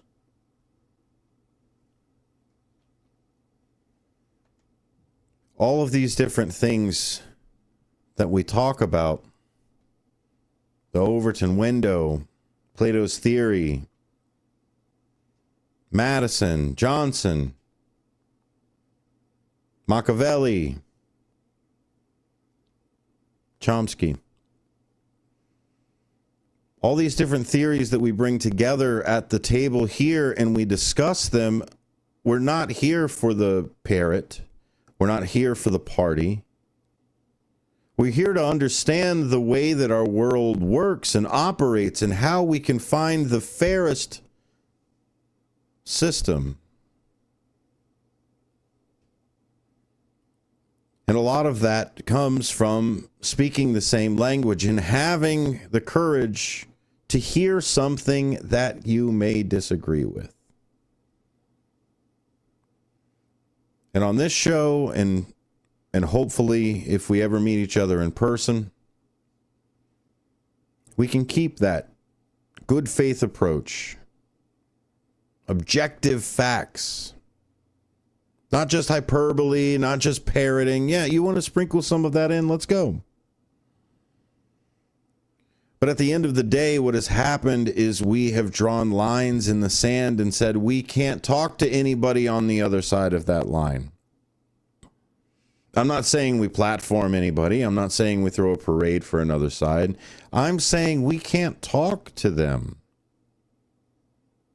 We can't have a conversation. I don't know if it's out of fear that maybe they might change my mind. And then where will I be? Because all my friends think the same as me. If I changed my mind, then, oh my goodness, they would think less of me because my mind has been changed. And we make fun of the people that have a different mindset than each other.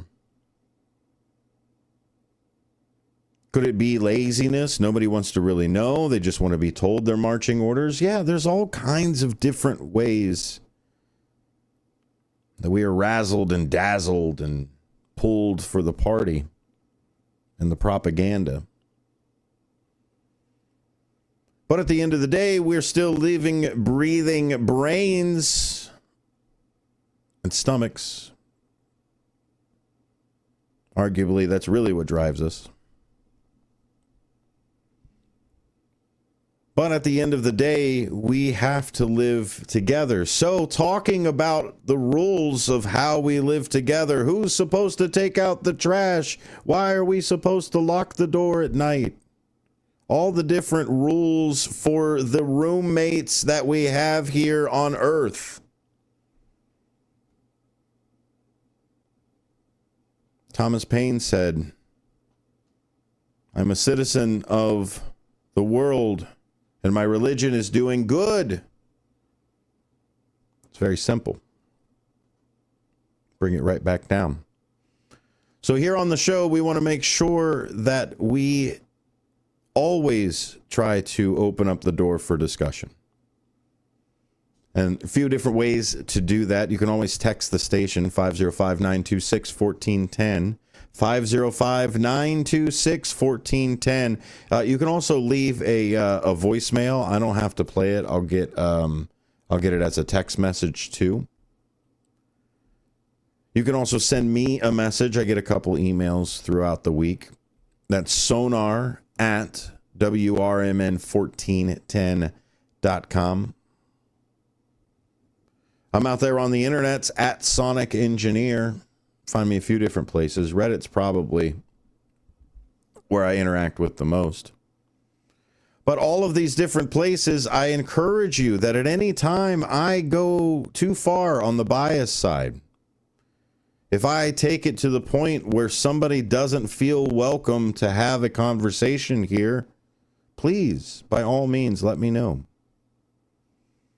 I want to make sure that the conversations are genuine and the conversation is open to other thoughts.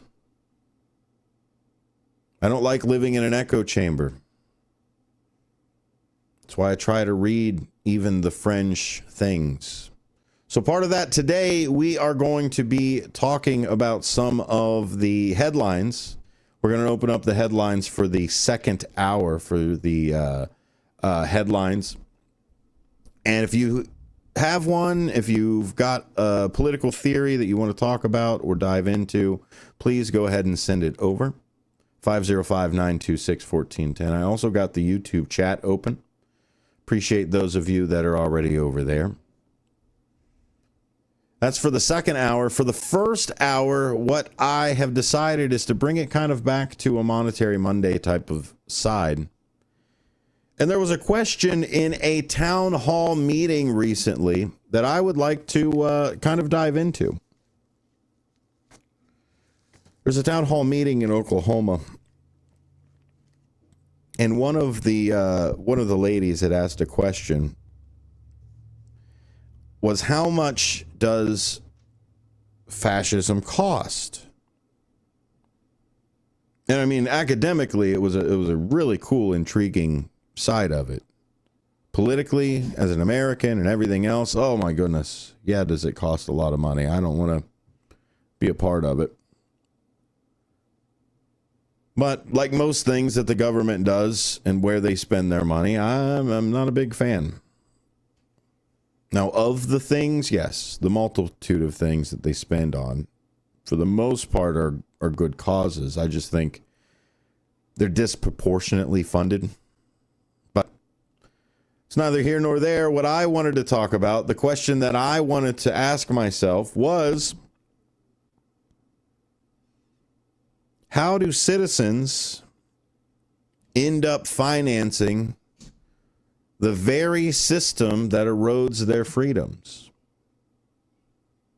We got to think about this. If it was a military coup, we paid for the military. Those tanks that rolled up on the Capitol. Citizenry pays for that military. I'm trying to keep it away from the United States as much as I possibly can. I don't like to necessarily bring up now's motivations, because I mean, at the end of the day, I can only look at actions, right? Historical motivations and how things turned out and the way that the entire, I guess, framing was put together. Yeah, I can look back to 1940s. I can look back to the 2000s. I can look back 20 years. And so if I do that, if I look back in that direction, I get to see a lot bigger picture. I can't now, there's a lot of plausible deniability now. I can point out how things are similar. I can do everything else. But at the end of the day, there is a ton of plausible deniability right now. It's where the gray areas come in. That's why many of our former leaders never played in the gray. They assumed a few things. They might have dipped their toe into something. They may have bombed more people than any of us would like. All presidents.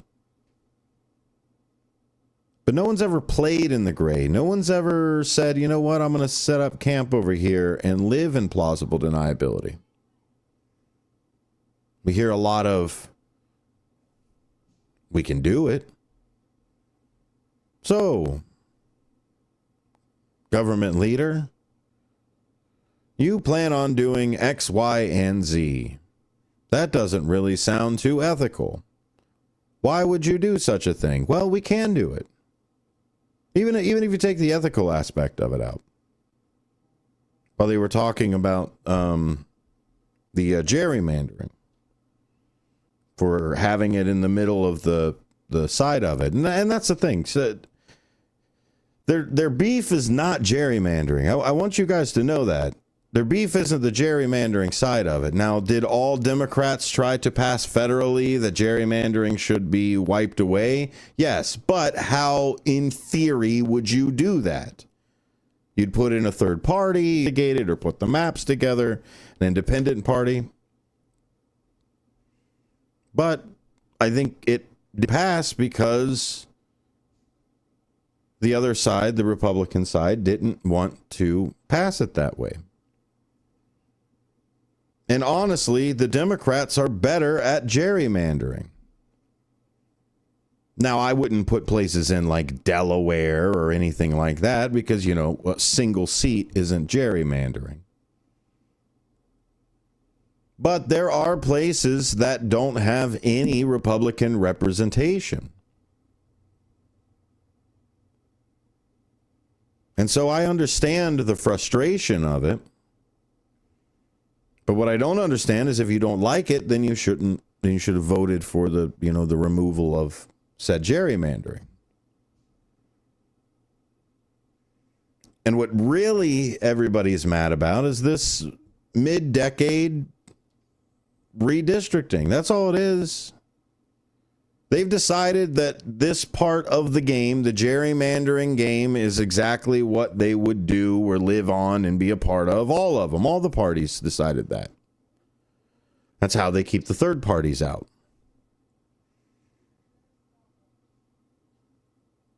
But what they've decided was they were going to do it every 10 years during the census or after the census, and that's why they decided to do that. The issue is that, yes, legally they can hold a special session. Yes, they can decide to have a redistricting. But it's ungentlemanlike, right? It's that side of it. It's back to living in the gray. And so what I want to talk about in this hour, more than likely the rest of this half hour, is I want to talk about the economic side of authoritarianism. Is how much does it actually cost? What does an authoritarian actually put their money towards? We're going to examine how authoritarian regimes manage public resources through alliances with oligarchs and consolidated industries. We're going to connect the economic theory, political strategy, and we're going to use historical examples to show how fiscal systems are transformed into tools for eroding democracy. By exploring multiple eras and regions, we'll see how these systems develop, solidify, and become resistant to dismantling. We've seen it before. We've seen the system galvanize and strengthen and become a monolith that we cannot defeat because it's a self-replicating cycle. So when we come back, we're going to dive into how do citizens end up financing the very systems that end up eroding their freedoms. You paid for this. You voted for this. It's back to my question of people in the USSR. How long before they realized what their taxes weren't going to anymore?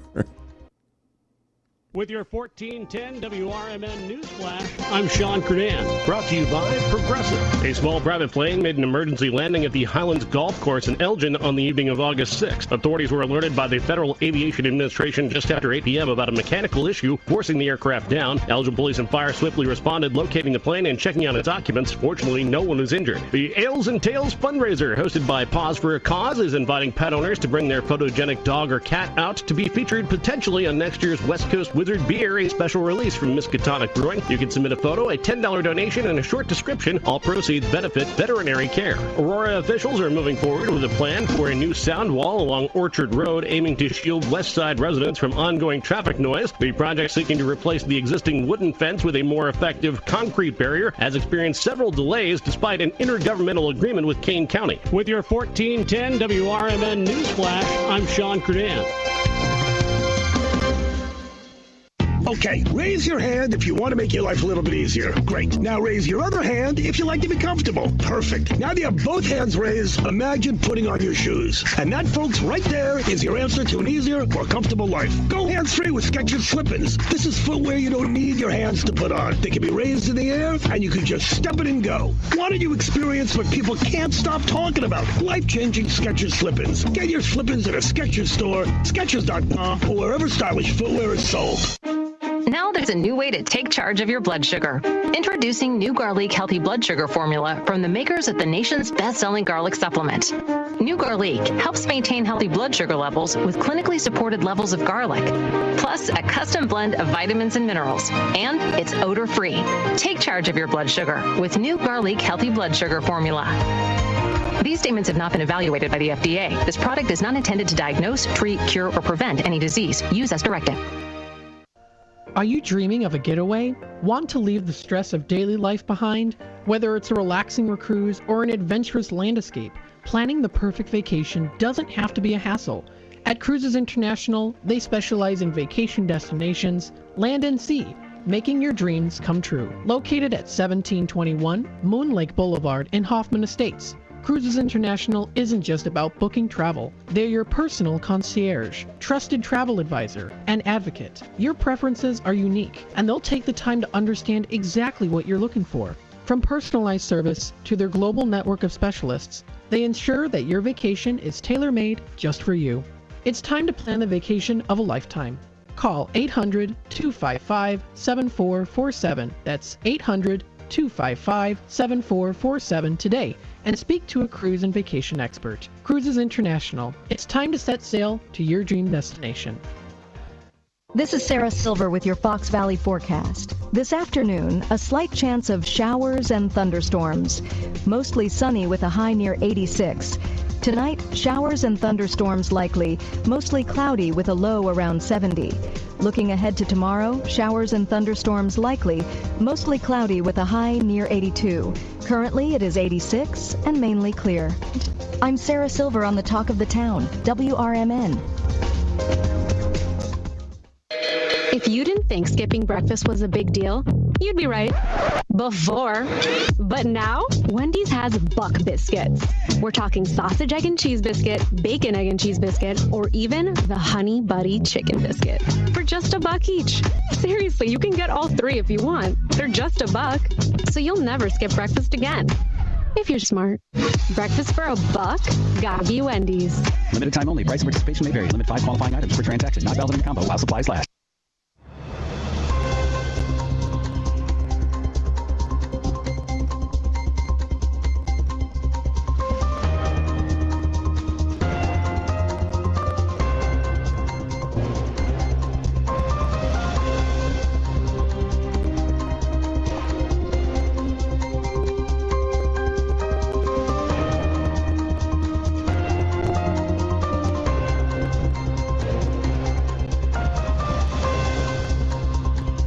Welcome back to a political talk show. Welcome back to a political talk show here on WRMN. That Monday emergency replay keeps getting me over here. But thank you very much for being here. Thanks for being a part of the show. I see a couple of people already jumping in. Michael Scott, always happy to see you over there, buddy. We've got Brennan, the Dutchman, coming in as well. Yes, Mike says, better at it. You mean Democrats did it in Illinois, and the joke of the lines they drew. You're absolutely right. It is atrocious. Look at the crazy maps that are putting together. And what it was supposed to be for the actual districts are people that regionally had the same issues, right? You see some of these maps, and you've got people that live directly next to a lake, and you've got people that are in the hills and people that are in the flatlands that are all in the same district. And so instead of people turning around and saying, hey, in my district, we have this lake and this region over here because of the population being this much over in this area. So we are going to handle all the decisions that happen with this side, not another district or that district or everything else, all sharing the same general land mass. But the only reason that it's different is because the people on that side of the lake don't necessarily vote differently than me, but statistically they'll vote differently than somebody else than whatever. And so don't you see that even on the little side of things that the partisan system, where if you don't make them afraid that you'll vote for the other side, all they have to do is motivate you to get off the couch. That's the thing. Let's be so partisan that you have to pick a choice. And if we can make that choice good versus evil, even better. That'll motivate anybody to get off the couch. And so if that's their only motivation, is just get you off of the couch, but make sure you're red or blue or whatever else that you signed up for or registered for. And I'm there with you, man. I don't like it in any kind of way. I just want to tip the hats to the Democrats for it, because most of the time in these larger blue states that have a stronger population, a bigger population, both citizenry and just people in general, they're able to push out a little bit more. And because of the population size, that particular state, because of the percentage of everything, ends up with more of those blue votes. So yes, when they're better at it, I mean more efficient. If you want to go beyond good, evil, better, best, that kind of thing. But I appreciate the discussion. Appreciate you jumping over there. YouTube.com is where Mike and Brendan, the Dutchman, Pat, and a whole bunch of other people are already over there. Make sure you like and subscribe while you're there if you're not already on the subscriber side. What'll end up happening is when you go to YouTube, you'll see where our newest videos are coming up. Or if you're on YouTube and we're live, you'll see us up there in your feed too. Go ahead and subscribe. Like it if you like it. Hope you do. I was trying to find the actual statistics for things for you there, chat, for some of these gerrymandered states. But alas, I could not pull it up fast enough, so I guess we'll just have to continue to go on with our authoritarian fiscal theory. Don't worry. Second hour, we're going to go over some headlines. There are some spicy things that are out there. AOL's going to stop. DC's going to now evict some homeless people. So lots of different things as far as the headlines go. So let's get to it. So authoritarian regimes require continuous inflows of resources, right? You can't have power without money. also, we have to make sure that the government at least feels like it's working. We've also need money to suppress dissent, whether it's buy up a media corporation or have state police do something. And of course, we need that money to reward loyalty. This is if we were taking it from an authoritarian mindset. But these resources maintain coercive institutions, propaganda networks, elite patronage, things like that. The preferred revenue sources are large, discreet, insulated from public oversight, often included state-owned enterprises or state-owned like tariffs or resource rents or strategically managing the debt. The only thing that can come up to my mind immediately as far as the U.S. goes, would be almost like the Iran-Contra type of thing. That money that we don't necessarily know what goes on. Now, we don't have to pretend anymore that we don't know where the money goes. Now, the Pentagon just turns around and says, we don't know where we put it. Can we have some more, please? In Vladimir Putin's Russia, I guess in honor of him coming over, that's a whole nother side of things. I wish we would stop inviting war criminals to the United States. Just a thought, just a thing. One of those things for it. But anyway, the Gazprom and the Rosneft are both economic and political instruments that Vladimir Putin used. The profits shielded from full parliamentary oversight. The fund of domestic subsidies for loyal regions, military operations abroad, and the expansion of state-controlled media. Juan Perón in Argentina, 1946, controlled the railways, the energy, grain exports, and enabled redistribution of urban labor unions, cementing political loyalty while marginalizing the opponents. Mike says even Pritzker made fun of the Democrat drawn map and called it crazy. Sarah Silver and the other news person sounds professional. How come we don't hear you guys talk about them? Sarah Silver and the other people are outside of our news crew. I can go back to reading the news again. I had 2 minutes that I did with News Nation. I can do a bit more of those.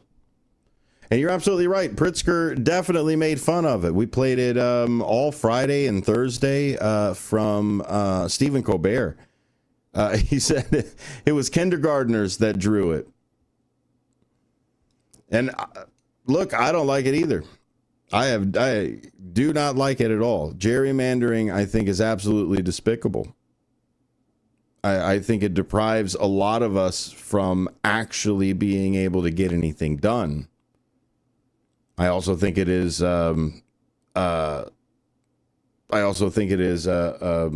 Politicians in search of voters, and we've also seen actual politicians that don't follow the way that the party goes.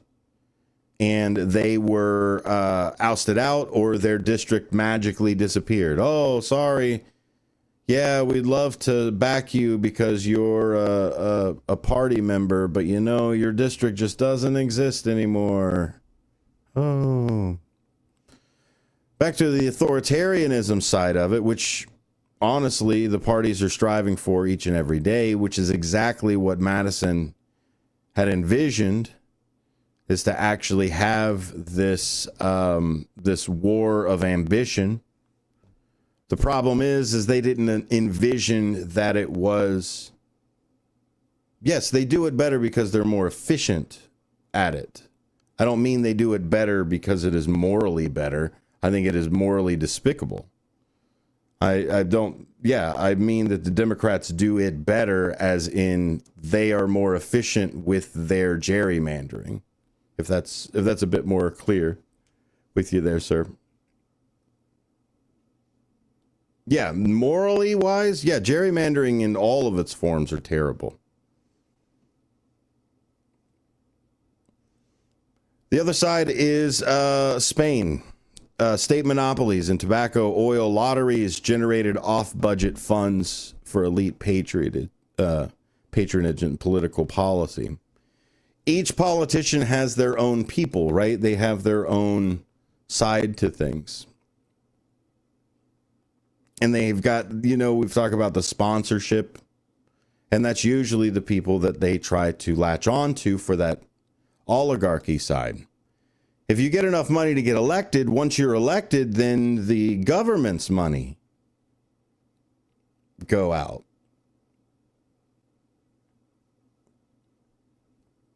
Now I've got the government's money to pay with. And now it's not millions of dollars that I get from my campaign or millions of dollars I get for the lobbies or anything else. Now I've got billions of dollars.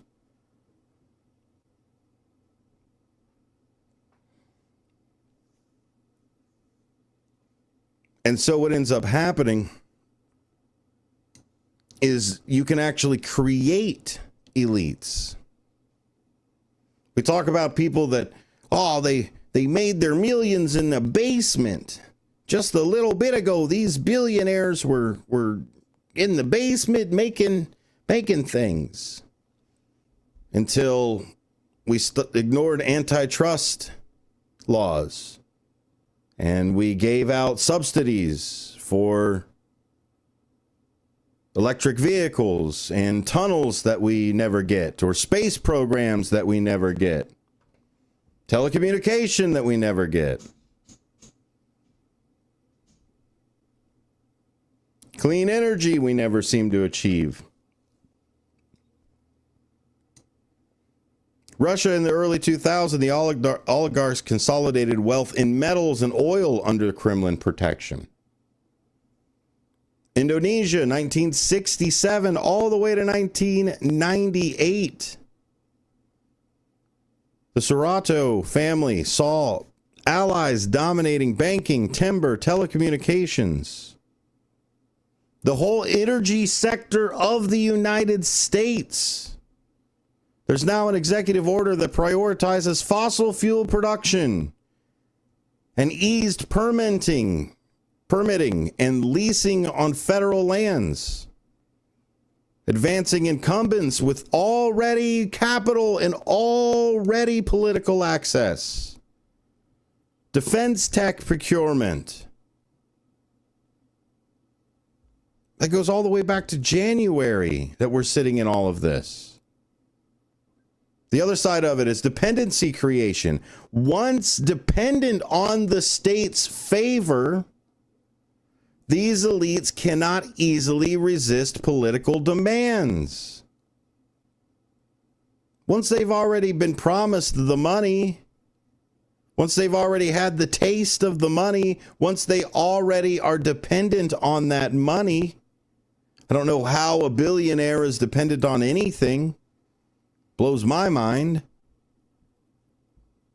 But they cannot easily resist the political demands. And do you think they get easier?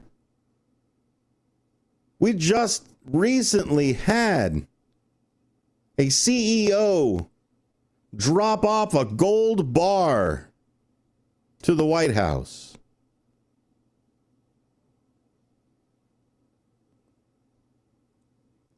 Mobutu and Zaire used licensing control to maintain elite vulnerability. And of course, here in 2025, the combination of reciprocal tariffs, sectorial national security tariffs, and credits for domestic assembly made market access and cost structures hinge on executive adjustments, encouraging industries to adapt strategies to anticipate White House decisions. How fast was it for the big guys to be able to send over a message and say, oh, hold on a second, those tariffs don't mean us, right? You know what I mean? Those tariffs are for me, right? They weren't mine.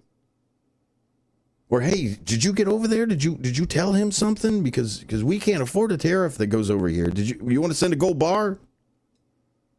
Anybody got a jet lying around?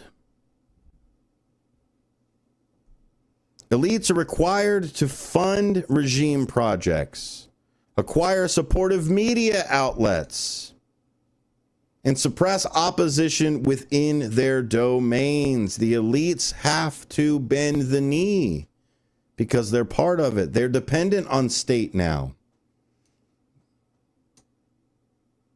This is part of the issue of when our economy is only run by 6 companies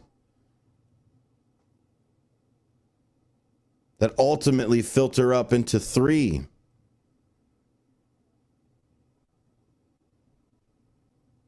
I talk about them, but they're trigger words. They're scary. They're listening right now.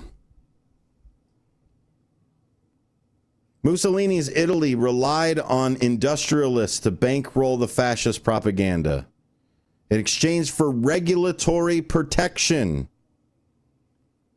Sure would suck if these lands that you were drilling on became federally protected. It sure would hurt if all of a sudden we outlawed this chemical that you're using over here. Not because of it being dangerous to the environment or the people or anything else, but because it's your main source of income.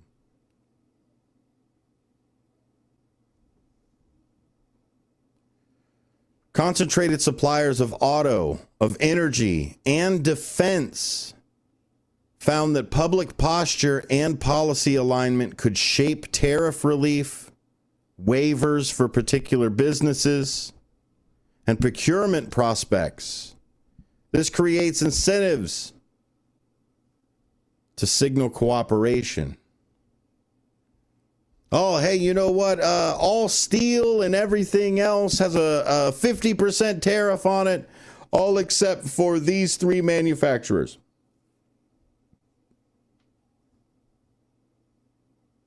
Sounds like a lot of too big to fail to me. That's how they used to call it. That's what the Democrats call it. They call it too big to fail. Now we just call them our buddies. And before you know it, economic and state leadership merge into a unifying ruling bloc. We have industry billionaires in charge of entire departments. We pick and choose media members that say nice things to us to throw into leadership. Because the position is no longer about knowing about that department. It is how can you take the information the department gives you and make the administration look good. Yeah, sure, the bean counters and everybody at the bottom might be able to still get the truth to the director. But which chart do you pull up?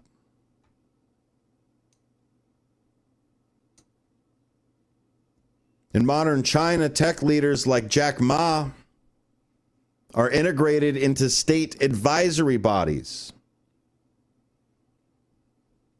aligning corporate agendas with party priorities.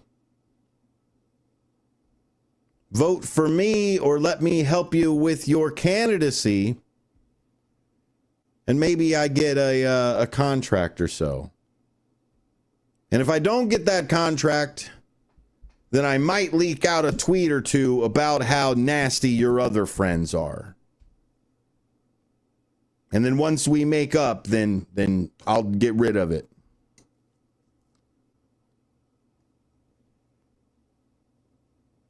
The recreation of political loyalty filter for senior civil service roles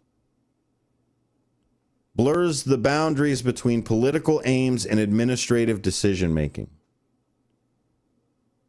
It enables policy leverage over budget execution and contract flow.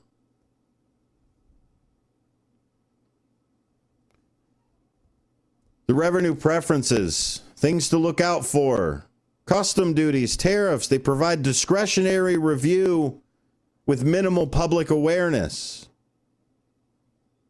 Well, this day it was this rate and that day it was that rate. So, we'll have to figure out the math for those particular days only. Well, if you're off by a couple million or so here or there, it's just because some people turned it in at midnight and some people turned it in at midnight 01, and we weren't sure which one really counted for the day. So we took everything for... Do you see where if you overcomplicate the things, you're back to plausible deniability? I don't know how the money got into my account. There was a lot of chaos that was going on at that time. We didn't even know what the tax rate was at the time. The other side that you want to look out for are state-owned enterprises. State-owned enterprises. I don't know. Like prisons, where it is state and private connected at the hip.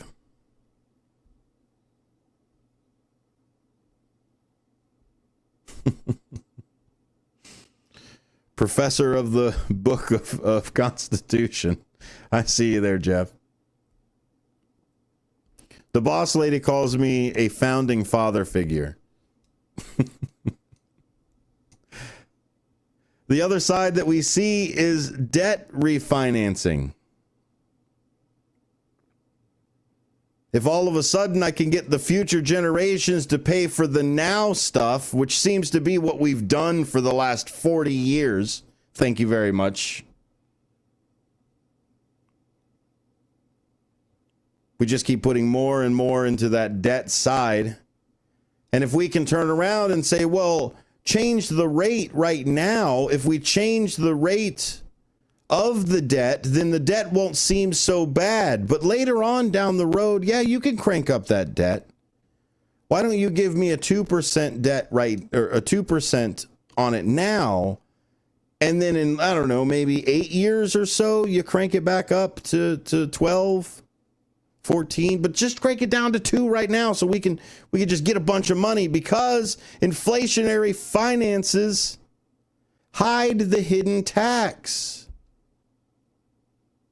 The government gets to turn around and go, okay, yeah, we got to put a tax here, put a tax there, bring it up, bring it down, change the price, all of that side. So the corporations can then turn around and go, I'm going to keep the price at the highest one. I know they've given you the 40% tax and then knocked it back down to 20. But we're going to act as if it is that 40% tax.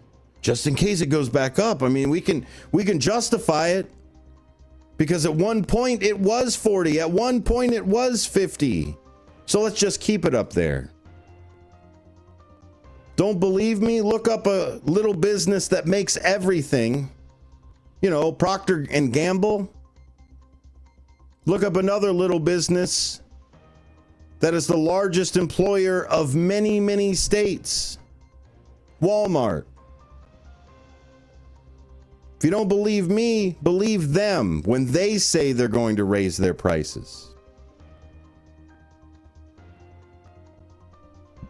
A Political Talk Show will be back after this.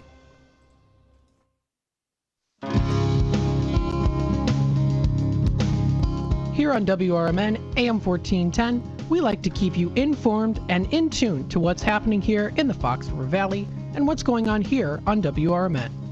We recognize the importance of local radio to be a part of the conversation and to be a part of the community for the community. We talked about the importance of community theater, but supporting community radio is a big deal too. And, for WRMN, this is a really cool thing that you guys do every day, and a really important thing. You have to have a local media outlet to talk about what's going on in your town. So you guys do a nice job. Tune in to AM 1410, WRMN. Don't forget, you can also subscribe to our YouTube channel at youtube.com/WRMN Radio. Keep in tune and informed on what's happening here in the Fox River Valley, right here on WRMN.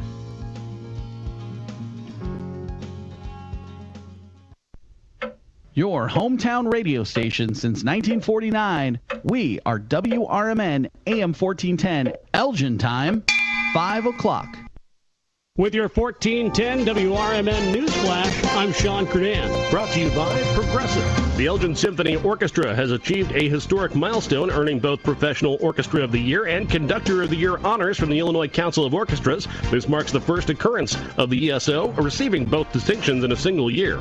Naperville residents will have an opportunity to recycle styrofoam and several other items during a special collection event set for Saturday, September 6th, held at Route 59 station on Fairway Drive from 9 a.m. until noon. The event welcomes clean styrofoam cups, clamshells, rigid packing, and meat trays. Will County Community Healthcare has expanded its services at a new, larger location in Bolingbrook. Now at 391 Quadrangle Drive, Suite 130, the center offers expanded primary care for residents ages 5 and older, as well as behavioral health and family planning services. Contact them for further information. With your 1410 WRMN News Flash, I'm Sean Credan.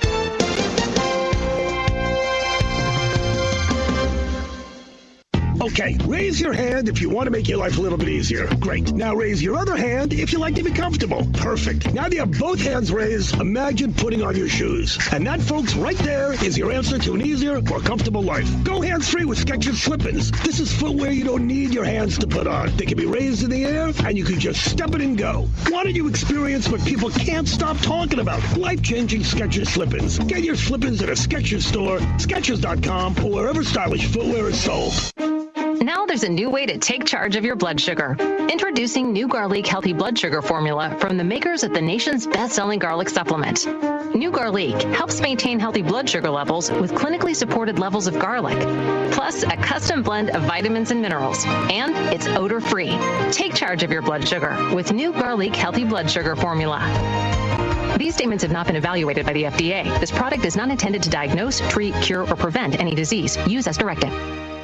With your 1410 WRMN News Flash, I'm Sean Credan. Brought to you by Progressive. The Ales and Tails fundraiser, hosted by Paws for a Cause, is inviting pet owners to bring their photogenic dog or cat out to be featured potentially on next year's West Coast Wizard Beer, a special release from Miskatonic Brewing. You can submit a photo, a $10 donation, and a short description. All proceeds benefit veterinary care. Aurora officials are moving forward with a plan for a new sound wall along Orchard Road, aiming to shield West Side residents from ongoing traffic noise. The project seeking to replace the existing wooden fence with a more effective concrete barrier has experienced several delays despite an intergovernmental agreement with Kane County. A small private plane made an emergency landing at the Highlands Golf Course in Elgin on the evening of August 6th. Authorities were alerted by the Federal Aviation Administration just after 8 p.m. about a mechanical issue forcing the aircraft down. Elgin police and fire swiftly responded, locating the plane and checking out its occupants. Fortunately, no one was injured. With your 1410 WRMN News Flash, I'm Sean Credan.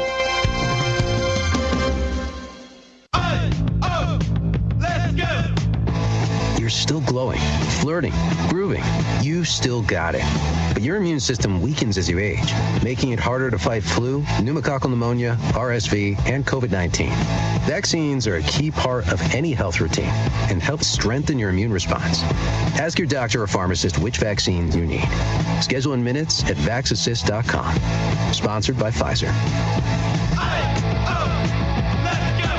Wesley Financial Group is not a law firm, and Chuck McDowell, definitely not an attorney. This is Chuck. Do you feel stupid for buying a timeshare? Don't. It's not your fault. You were most likely told you could rent it, and it was a great financial investment. And the deal was available today only. If this happened to you, contact your resort or Wesley Financial Group for help today. Call Wesley now for your free exit information kit. 800-791-1313. 800-791-1313. This is Sarah Silver with your Fox Valley forecast. This afternoon, a slight chance of showers and thunderstorms. Mostly sunny with a high near 86. Tonight, showers and thunderstorms likely. Mostly cloudy. Hey, Brendan, good to see you there, buddy. Looking ahead to tomorrow, showers and thunderstorms likely. Mostly cloudy with a high near 82. Currently, it is 86 and mainly clear. I'm Sarah Silver on the Talk of the Town, WRMN. If you didn't think skipping breakfast was a big deal, you'd be right. Before. But now, Wendy's has Buck Biscuits. We're talking sausage, egg, and cheese biscuit, bacon, egg, and cheese biscuit, or even the Honey Buddy chicken biscuit. For just $1 each. Seriously, you can get all 3 if you want. They're just $1. So you'll never skip breakfast again. If you're smart. Breakfast for $1? Gotta be Wendy's. Limited time only. Price and participation may vary. Limit 5 qualifying items per transaction. Not valid in a combo while supply. Ever tried balancing a dozen eggs in one hand while hopping on one foot? Or maybe juggling cats while riding the unicycle? Sounds ridiculous, right? But guess what? That's exactly what texting while driving is like. Your human brain only has the capacity to focus on one thing at a time. So when you're behind the wheel, give driving your undivided attention. Don't drive distracted. A message brought to you by the National Highway Traffic Safety Administration, Project Yellow Light, and the Ad Council. When I was in foster care, I never knew when I would have to move, so I always had my suitcase ready to go. Then one day, I was adopted. My new parents opened their hearts and home to me. My parents cook my favorite breakfast for me every morning. My parents take me on trips I never thought I would go on.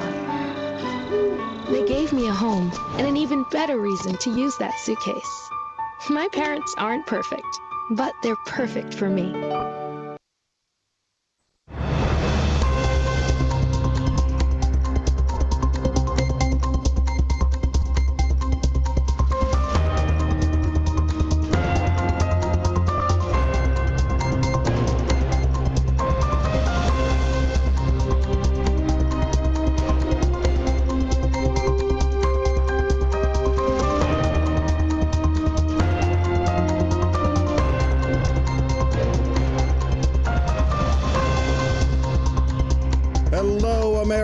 And good day to our friends around the world. This is a political talk show on WRMN. That's WRMN on the 1410 AM dial. And of course, WRMN1410.com. You can find us on YouTube, WRMN Radio. Those of you already over there fighting for that #1 spot on the chat. I really like that feature now where they put who's typed in the chat the most. It's really neat. I'm seeing at least 3 of you fighting over that. Thanks for being here. Thanks for being a part of the show. What I mean by being a part of the show isn't necessarily calling in all the time, though I do recommend you letting your opinions be heard, whether in the chat, send us a text, 505-926-1410. But the mental engagement, the think about it, the challenge what you've heard somewhere else, and honestly challenge what I say. I try my best. I'm not trying to lead you one way or the other than this is America and we need to act like it. It's the only way I want to push. And so we want to go over some headlines here on the show today, a political talk show. You can find the podcast. You're probably listening to it right now. Speaking of that, a great podcast that we put on here on the station, Somebody Knows Something. That newest episode is dropped this morning, going on about, I don't know, maybe 11, 12 hours or so already being on and out. Thousands of people already jumped over there. You should too. Latest episode, newest season.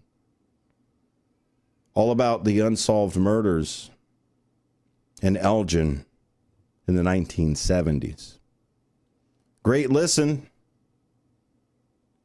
Go on over there to your favorite podcasting platform. Find it there. Somebody Knows Something. It's the Elgin Police Department that put it on. And you can find a political talk show over there too, after you're done. The biggest news of the day is the press conference that came today. This was a press conference that the president had about D.C. crime and the National Guard and federalizing the D.C. police. Now, this is absolutely blown up around the news. If you want to talk about just publications of digital or print or anything like that, over 500 articles. I'm looking at 510 right now. Those are all with that tracked side of things. There's another 162 on a few other places, and yeah, a lot of them are repeats. Maybe the AP put something out, and there's about 60 people that repost it. So this is one of those choose your own adventure bias ones that are out there. If you're looking on the left-hand side, the left-hand leaning outlets portray Trump's National Guard deployment and police federalization as an exaggerated, politically motivated. They even use the word authoritarian power grab, emphasizing that crime in D.C. is actually at historic lows, and the framing his, quote, beautification efforts as a euphemism for targeting the homeless population, which we can go into that a little bit more later. But in contrast, the right-leaning coverage highlights Trump's decisive, quote, law and order, unquote, response, and to, quote, totally out of control crime. Right-leaning sources portraying the intervention as a necessity, or actually a necessary reclamation, using charged phrases like Liberation Day and taking it back. That's exactly how the president put it. The pivotal divide lies in interpreting crime severity and legality. The left stresses legal constraints and critiques from Mayor Bowser, while the right asserts presidential authority and local failures by, of course, the same mayor, Mayor Bowser. But both acknowledge the federal deployment, but diverge sharply on its justification and underlining motives, reflecting broader ideological rifts over what constitutes governance or what constitutes safety or even urban policy. So of the 500 that are out here, this is another one of those choose your own adventure type of news sides. And the analysis, please don't let me take all the credit for it. A lot of the analysis comes from ground.news. Wonderful source for aggregating news. They take a news article, and then what they do is they find all of the news articles that are about that subject or about that particular breaking news, and then they turn around and they put it based off of bias and factuality. They use a couple different sources to grade that. My favorite source, because there's an interactive chart, is Ad Fontes Media. So again, if you're one of those people that like to do your own research, you like to read everything, there are a lot of tools out there that will tell you where the bias for certain publications are. So a lot of times going into that, you're not surprised when you read that bias in there. A lot of times I'll read a news publication, I'm reading it, and all of a sudden I get punched in the face with a weird bias phrase or something. And it's like, oh, well, I didn't really realize that this publication was there or that way. And it kind of jars me from the rest of the side. If I know that the publication, like let's say I'm reading the Epoch Times, right? On that far right-hand side of things. Or I'm reading Raw Story or the Huffington Post or that kind of side on the left. If I already know the bias a little bit, I'm able to filter it out a little bit better. And so a few tools that I use, ground.news. It's a free service for the most part, but I recommend jumping into the at least the first level. That way you can get the factuality and bias off of things. If you're one of those people that just likes to go right to the source for things, be able to still grade things yourself with the Ad Fontes Media interactive side. Nobody pays me for any of that stuff. It's just tools that I use that are out there. out there for things. We might look into polls and statistics later, but USA Facts is one of the best places to get all facts that you're looking for things. A lot of just different tools that are out there. But let's go on to the news for today. On Monday, President Donald Trump said he plans to send up to 1,000 National Guard members to Washington, D.C., and place the D.C. police under federal control. During his remarks, President Trump cited recent high-profile crimes, including the beating of a Doge member who tried to stop a carjacking, and noted the murder rate in the District of Columbia exceeded that of Baghdad and Mexico City. According to the administration, President Trump said 500 federal agents from the FBI, the ATF, and Homeland Security have already surged into Washington, D.C., with over 100 FBI agents and about 40 ATF agents assigned to patrols. In response, D.C. Mayor Bowser said that the comparison to a war-torn country is hyperbolic and false, emphasizing no crime spike exists and violent crime is at a 30-year low. Legal experts warn the law prevents truly federalizing the city, and Congress would need to revoke self-governance. Georgetown University law professor Steve Valvedek had explained.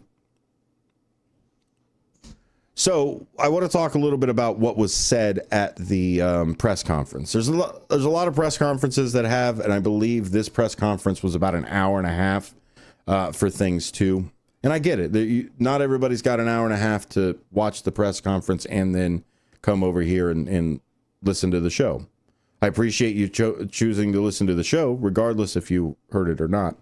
But here, I'm going to pull some other things. This is from the Washington Post. This is also from Liberation News. A few different places that I'm pulling these direct quotes from if you want to read them back. Politico and a few others. Let's see here. Washington Post, Liberation News. And then, of course, there was a lot of just things on Instagram. Before I get to it, let's jump over to the chat. I got some people in there that says, I was a small business owner for 35 years and finally gave up and retired. The little guy can't get anyway because of the bureaucracy. That's why small businesses don't last. It's impossible unless you have the backing, not to mention the China effect. Oh, I absolutely agree with you on the globalist aspect of it. The cheaper labor, it became cheaper to ship something than it did to pay somebody a wage over here. But we've all reaped the benefit of these of the cheap products and everything else. Look at wages. If the price of goods don't keep up with things that are out there, then there's not enough money to pay for wages and et cetera, et cetera. The biggest thing is getting the people who do have jobs off of the welfare side of things. There are most of the people that are on a lot of these welfare things like SNAP or WIC or any of these other smaller type of things already have jobs. Walmart's the number one employer of a lot of states, and a large chunk of Walmart employees are on food stamps. So Walmart gets away with not paying their people enough to buy food at Walmart. So the government gives them money to buy food at Walmart. It's another cycle I'm working on. It's another Monetary Monday that we'll probably get there. But let's get back to the breaking news that we've got here. And this is what some of the things of direct quotes that were said over this. Complete and total lawlessness. That was something that was said directly. And for me, that is Mad Max type of stuff, right? You talk about complete and total lawlessness. Now, okay, I do not believe that there are gangs and people running around of wild, roving mobs of wild youth, caravans of massed youth rampaging through the streets. All direct quotes from today's press conference. It's another one of those things that I find an issue with the president, the way he talks. But the president described the situation in Washington, D.C. with the complete terms of complete and total lawlessness. He added, we're getting rid of the slums, denigrating unspecified neighborhoods without offering any evidence or specificity to which parts or what you're going to do. Another Liberation Day.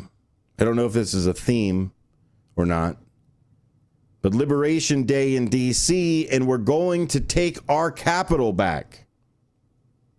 That's a direct quote from the president today. Press conference was capped with this confrontational phrase. This underscores both the theoretical posturing and the symbolism of federal domination. And so when the left-hand side talks about authoritarianism or fascism or any of these other totalitarian type of strongman presidential governments, using words like this do not help your case when you say no, I'm okay. Caravans of massed youth rampaging throughout the streets. We're going to take our capital back. How do people not look at that and go,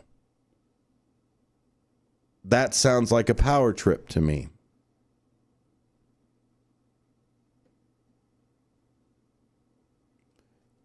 Especially when they say knock the hell out of them because it's the only language they understand. Cops are now allowed to do whatever they want.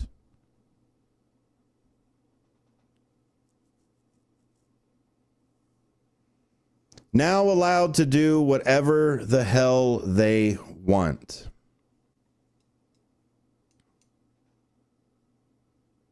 Look, you want to take over D.C.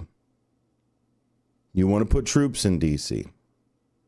You want to flex your political, constitutional, populistic authority.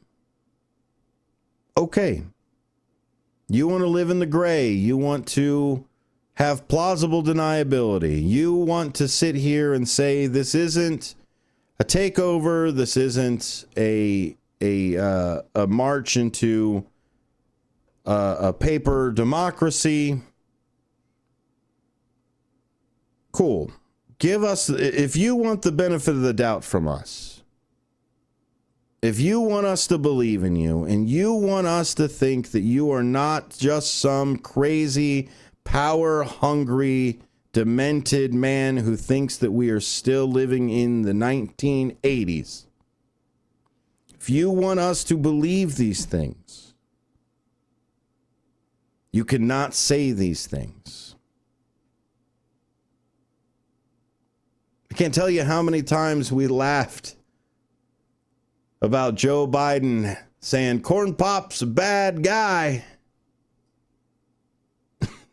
or bad dude, whatever he was, or all of the other different things that are out there. And here we hear the President of the United States knock the hell out of them because that's the only language they understand. Now allowed to do whatever the hell they want.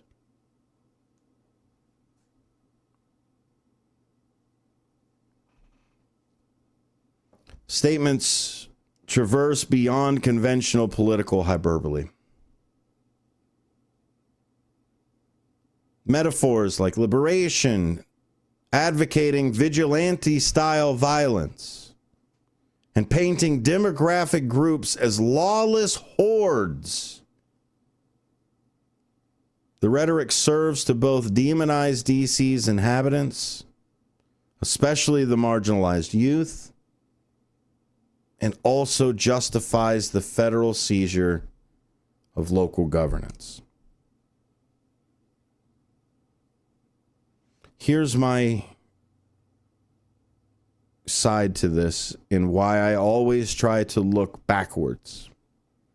I always try to look at the past because you're right. I do not know the motivations of a man's heart right now. When I look back into history, I know what the actions are, and I can look at the steps and the trajectory, and I can plot the course. When I plot the course now, I don't like what I see. But we're not there. We haven't fallen. It's all still gray, and it's all still benefit of the doubt.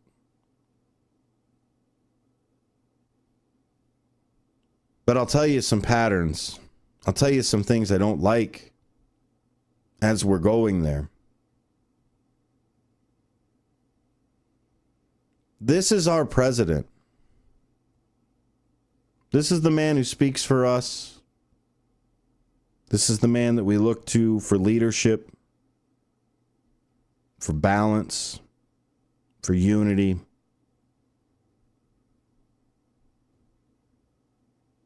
And he wages war on half of us. We can get mad about it. We can scream. We can march. We can protest. We can petition. All things that we can do.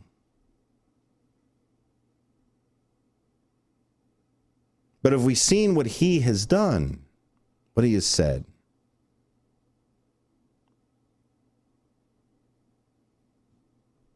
And you would expect better. You should expect better. What would you have said if President Biden, instead of putting up the fences that we all laughed at him about? Oh, he's got to put up fences. Old Biden in a basement.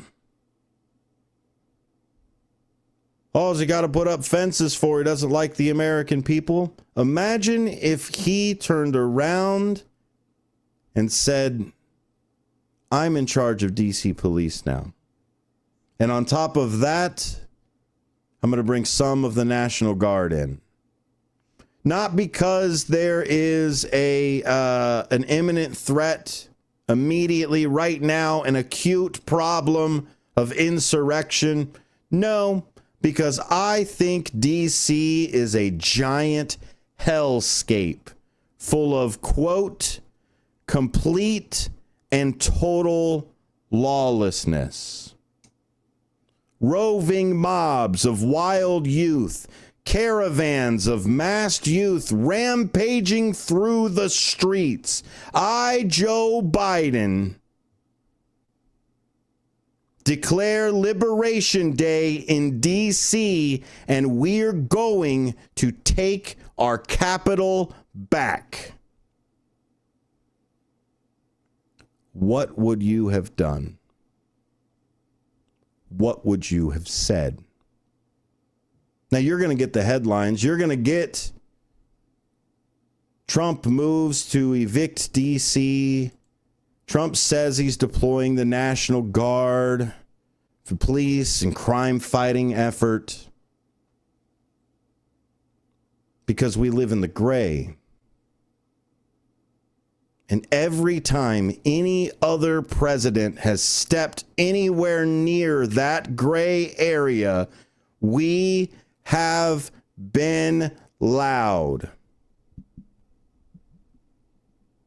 Where are you?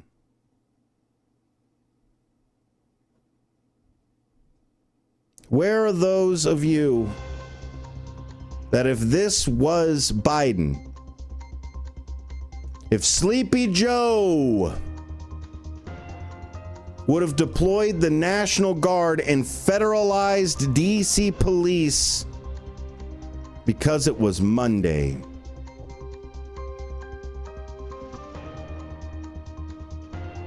You're listening to Apolitical Talk Show here on WRMN. Find the podcast. Lots of different things that are out there on that one. One of the good ones everybody's been listening to is one of my interviews with Jimmy Vasselli, where I talk about the 14th Amendment. Fantastic one. We break down the Supreme Court's decision about universal injunctions. So if you're into that kind of thing, listen to the podcast and stick around for another half hour. With your 1410 WRMN News Flash, I'm Sean Credan. Brought to you by Progressive. Aurora officials are moving forward with a plan for a new sound wall along Orchard Road, aiming to shield West Side residents from ongoing traffic noise. The project, seeking to replace the existing wooden fence with a more effective concrete barrier, has experienced several delays despite an intergovernmental agreement with Kane County. A small private plane made an emergency landing at the Highlands Golf Course in Elgin on the evening of August 6th. Authorities were alerted by the Federal Aviation Administration just after 8 p.m. about a mechanical issue forcing the aircraft down. Elgin police and fire swiftly responded, locating the plane and checking on its occupants. Fortunately, no one was injured. The Ales and Tails fundraiser, hosted by Pause for a Cause, is inviting pet owners to bring their photogenic dog or cat out to be featured potentially on next year's West Coast Wizard Beer, a special release from Miskatonic Brewing. You can submit a photo, a $10 donation, and a short description. All proceeds benefit veterinary care. With your 1410 WRMN News Flash, I'm Sean Credan. Skipping breakfast wasn't a big deal before, but now Wendy's has Buck Biscuits, like the Honey Buddy Chicken Biscuit, so you'll never skip breakfast again. If you're smart. Breakfast for a buck? Gotta be Wendy's. Limited time only. Price and participation may vary. Limit 5 qualifying items per transaction. Not valid in the combo while supplies last. Drivers who switch and save with Progressive could save hundreds. With that kind of money, you could go big time and skip the regular line at the airport and pay for speedy security. Imagine not having to quickly unpack and pack at the place you already came packed to. And wearing your shoes the whole time you're there? You can't put a price on that kind of luxury. Well, actually you can, and you paid for it. Switch to Progressive and you could save big time for speedy security. Progressive Casualty Insurance Company and affiliates, not available in all states. Potential savings will vary. Skipping breakfast wasn't a big deal before, but now Wendy's has Buck Biscuits, like the Honey Buddy Chicken Biscuit, so you'll never skip breakfast again. If you're smart. Breakfast for a buck? Gotta be Wendy's. Limited time only. Price and participation may vary. Limit 5 qualifying items per transaction. Not valid in the combo while supplies last. When disaster strikes, flood or fire, every second counts. At Emergency Construction Group, they specialize in immediate response and same-day service for any residential, commercial, or industrial emergency across the Chicagoland area. With over 30 years of experience, they've got the expertise, manpower, and equipment to handle any size loss fast. They follow strict IICRC guidelines to restore your property the right way, the first time. Their team values transparency, constant communication, and strong ethical standards because your peace of mind matters. Licensed, bonded, and insured, they're here for you 24/7, 365 days a year. Call 855-4ECG now. That's 855-432-4669. Or visit their website at emergencyconstructiongroup.com and let Emergency Construction Group put your life back together one step at a time. That's Emergency Construction Group. Your satisfaction is their passion. This is Sarah Silver with your Fox Valley forecast. Tonight, mostly cloudy with showers and thunderstorms likely between 11 p.m. and 2 a.m., then a chance of showers. Low around 70. Tomorrow, showers and thunderstorms likely before 1 p.m., then a chance of showers. Mostly cloudy with a high near 82. Currently, it is 87 degrees with clear skies. I'm Sarah Silver on the Talk of the Town, WRMN. Wesley Financial Group is not a law firm, and Chuck McDowell, definitely not an attorney. This is Chuck. Do you feel stupid for buying a timeshare? Don't. It's not your fault. You were most likely told you could rent it, and it was a great financial investment. And the deal was available today only. If this happened to you, contact your resort or Wesley Financial Group for help today. Call Wesley now for your free exit information kit. 800-242-3131. 800-242-3131.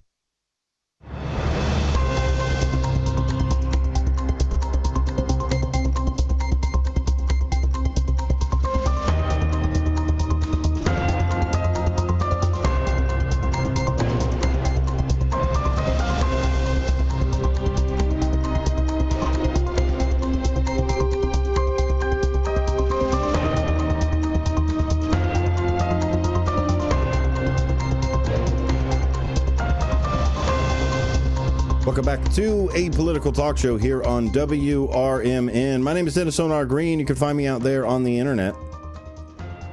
I am Sonic Engineer. At Sonic Engineer on Reddit, or at Sonic Engineer on, I think, the X as well. Sound like an old man. You know, the X. Like the Facebooks. Thank you for listening. A Political Talk Show here on WRMN is here every weekday, Monday through Friday, 4 to 6, when there's not a Sox game going on. There's one tonight. It's going to happen right after I'm done. Usually after that, if there is no Sox game, Big Top Sports, Derek Geyer, the ringmaster Derek Geyer, the sports czar, Grand Poobah of the sports ball. He is going to break down all of the different sporty news and different things. I don't follow sports ball no more. My arena is the political arena.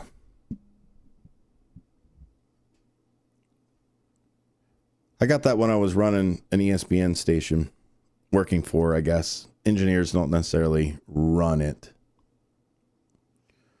But I always got that when I went to, I don't know, you go out or you tell somebody what you do for a living. Oh, yeah, I work over at the ESPN station, Colorado Springs. They go, oh, well, who won the thing on this date and that? But he won it with only throwing sliders. No idea. No clue. And so I get it with when I talk about some of the political side for things.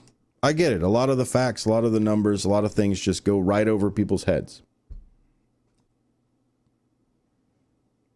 I don't expect you to ever remember these or turn around and try to get the direct stuff from it. Jot it down, definitely if you're not driving. But as long as you get the magnitude of the numbers or you understand where you can go to get some of these numbers. I'm going to give you some numbers. They're going to come from a couple of different places. The White House, USA Facts, as we've discussed earlier on the show. High factuality and centered, that USA Facts. Please check them out. Show them the support. We're going to get some from the Department of Justice, AP,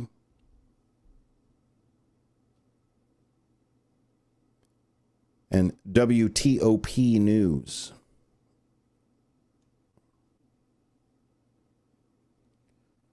So, according to the FBI's database of 2023, Washington, D.C.'s violent crime rate stood at approximately 1,151 incidents per 100,000 people. Now, that is still 1 in 1,000, and there is a lot of people in Washington, D.C. But the property crime is 4 times that. Property crime rate is 4,307 per 100,000. So that's 4 in every 1,000. To reduce our fractions even more, 1 out of every 250 people. So 1 out of every 250 people in 2023 had some sort of property crime against them. We've seen it before. We've heard it before. We've had friends that have catalytic converters stolen. Back in the day, it was stereos. Or any of the other property crime that's out there, whether it's maybe defacing something or tagging something or breaking something. And to put this in perspective, these figures are 207 towards the violent crime rate, and 125% as far as the property crime rate, higher than the 50-state average. And that's every single place in the entire world. Or not the world, the entire nation. Let's take the entire nation, put it together. So you get all of the small towns, all of the big cities, all put into perspective. This is where statistics tends to get a little sticky. Because yes, when you look at it from that side, Washington, D.C. is 207% higher in violent crime rate than all of the United States. Yes, that's what the statistic says. Yet the statistical trend has been decisively downward. The trend is down. Violent crime was worse the year before. Property crime rate was worse the year before. This has been a 30-year low. And since that 2023 FBI data that came out, the Department of Justice has acknowledged in January that there has been a 35% reduction from 2023.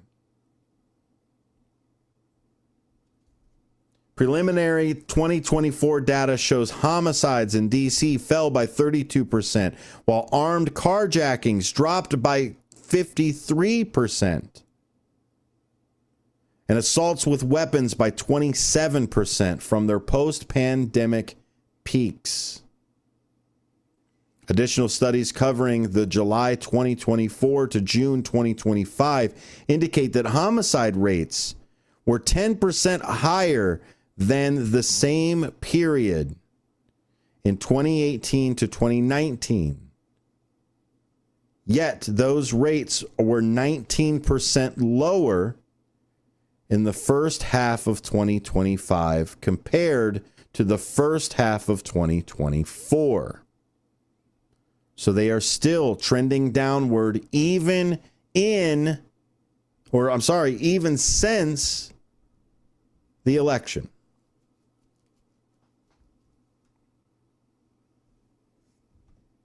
Despite empirical evidence of declining crime, recent federal rhetoric has portrayed D.C. as out of control.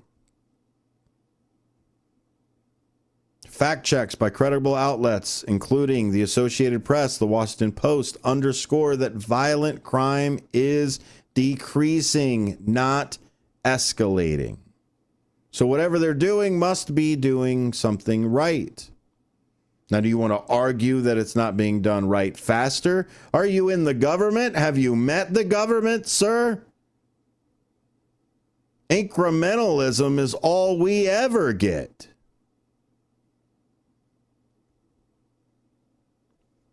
Historically high homicide figures of the 1990s contextualized present-day statistics. While 2023 may have been the highest in 2 decades, it still remains well below those earlier peaks. Again, we are looking at the world through the lens of the late 80s, early 90s right now. Why? Why does our government continuously think we haven't hit the new millennia yet?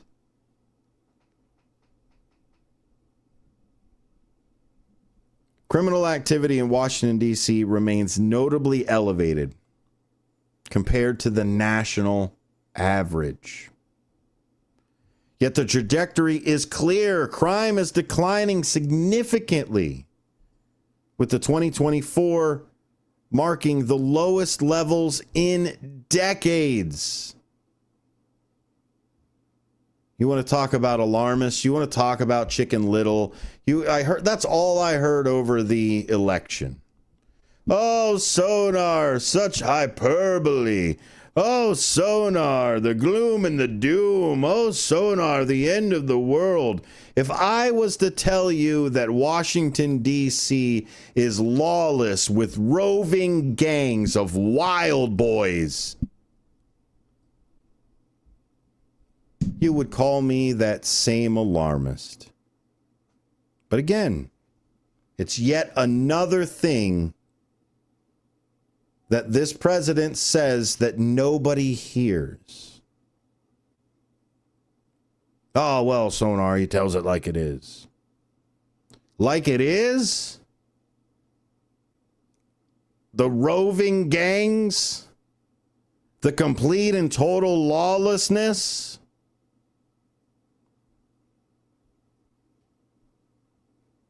The sale at Radio Shack?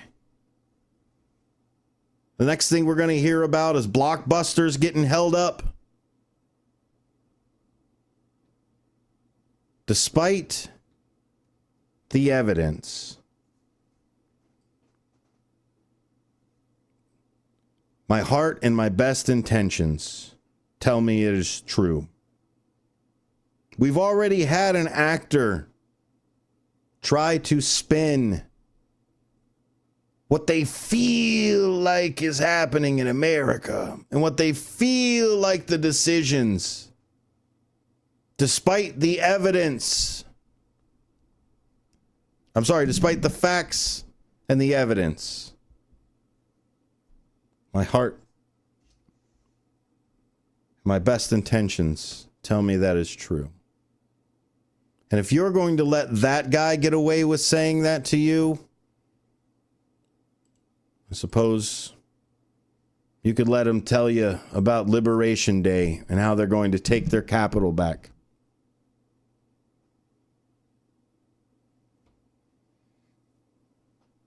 When we come back, we're going to talk about the moves to evict the homeless from D.C. and the federal control to curb the crime. Here on A Political Talk Show. Thanks for sticking around. WRMN. Do you own an annuity, either fixed rate, indexed, or variable? Are you paying high fees and getting low returns? If so, Annuity General would like you to have this free book to learn the pitfalls and mistakes of buying an annuity. The Annuity Do's and Don'ts for Baby Boomers contains the little-known truths about annuities, like how to help reduce your fees and increase retirement income. And it's free. That's right, free. As a bonus, we'll also throw in a free annuity rate report just for calling. We researched over 1,000 annuities and summarized rates and benefits from financially strong insurers.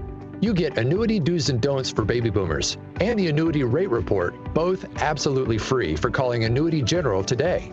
Hurry, supplies are limited. Call now. 800-760-1845. 800-760-1845. 800-760-1845. That's 800-760-1845. Did you get a call or message that mentioned Social Security that made you feel threatened or scared? That is not the Social Security Administration. Social Security will not threaten you, press you for personal information, or demand instant payment. Social Security does not accept payments by gift card, prepaid debit card, internet currency, or by mailing cash. Criminals use these forms of payment because they are hard to trace. Don't fall for it. Hang up, ignore them. Report this criminal activity to oig.ssa.gov. Produced at U.S. taxpayer expense. Looking for expert care in orthopedic or spine surgery? Prime Healthcare's St. Joseph Hospital in Elgin is proud to offer top programs to our region. With a robust line of treatment options, St. Joseph Hospital specializes in minimally invasive procedures along with an advanced imaging suite to assist with orthopedic and back surgeries. Recognized by U.S. News and World Report as a high performer across multiple surgery types and home to highly trained expert healthcare professionals, St. Joseph Hospital is here for your every surgical need. Kick off your weekend with a little flair. It's Dino's Night Out every Friday from 2 to 4 p.m. on WRMN 1410 AM. Dino brings you the best of the Fox Valley's entertainment scene. Live music, local artists, street festivals, great eats, and the personalities behind them. If it's happening, Dino's talking about it. And bringing the spotlight is none other than the legendary Arcada Theater, located at 105 East Main Street in St. Charles. Catch dinner, drinks, and a show, all under one historic roof. So whether you're making plans or just love to know what's hot, make it a date with Dino's Night Out, Fridays 2 to 4 p.m. on WRMN 1410 AM, or stream it live at WRMN1410.com. Dino's Night Out, powered by the Arcada Theater, where Fox Valley comes to play.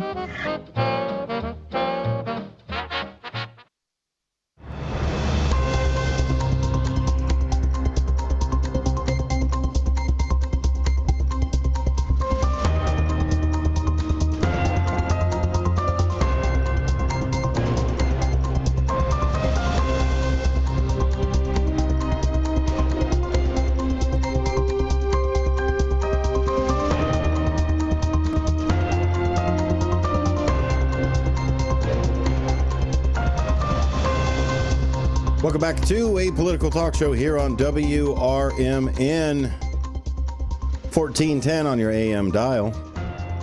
WRMN1410.com if you're so inclined to pop that into your browser. You can also find us on whatever search you want to. Maybe a YouTube or a Google, a Jeeves, a Yahoo, a Bing, a GPT, an AI, Facebook, all the different search engines. If you see a little search bar, just try it out. Just hit WRMN 1410 on there. See if it works. I definitely know your smart speaker knows this. Use it all the time. Thanks again for being here. We're just coming around 51 past the hour.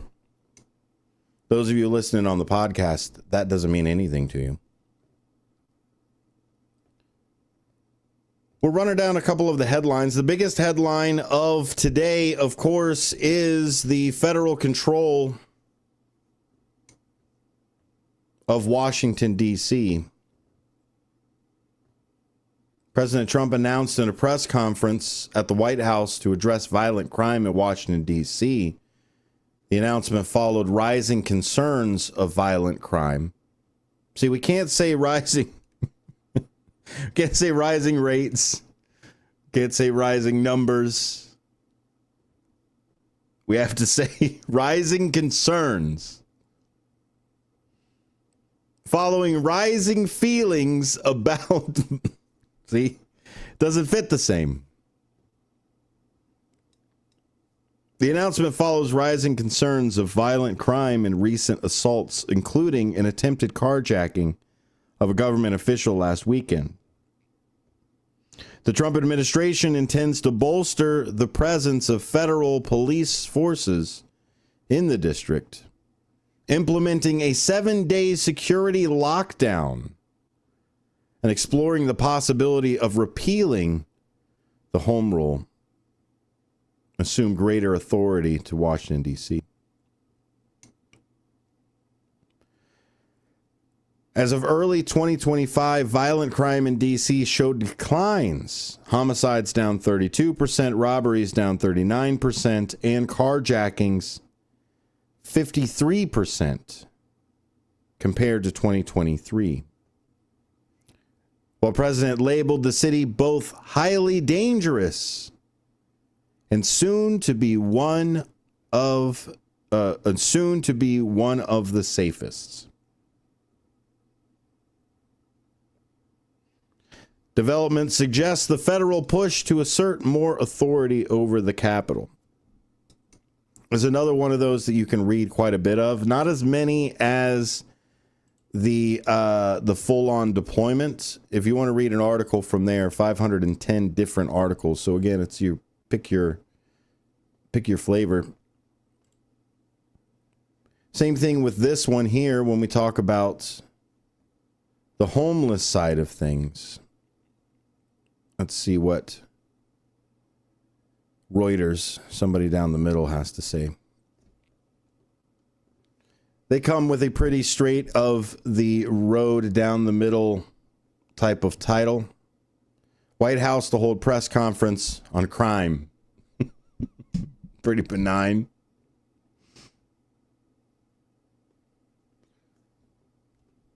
And so the issue that we've got with a lot of these things is that there is a big divide. There is a divide between what people perceive already. The perceptions are already there. People that I'm sure that live in D.C., they're starting to see this decline of crime, and those in the rest of the nation that think that Washington, D.C. is, let me see if I can find a direct quote from today,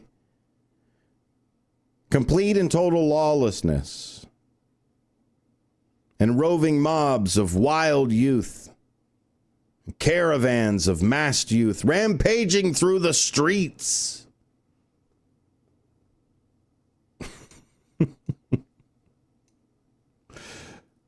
That's what was said today.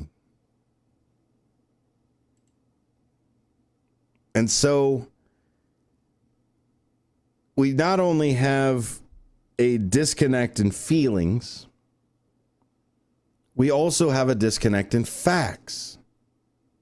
Alternative facts is what they say, which force media companies, published companies, established legacy, whatever else you want to call them, old school mainstream media, to use the phrase follows rising concerns. Now, it's one thing for following rising concerns if the statistics behind it are increasing. It's another thing to follow rising concerns when the statistics are against those rising concerns. What is our duty as people in the media?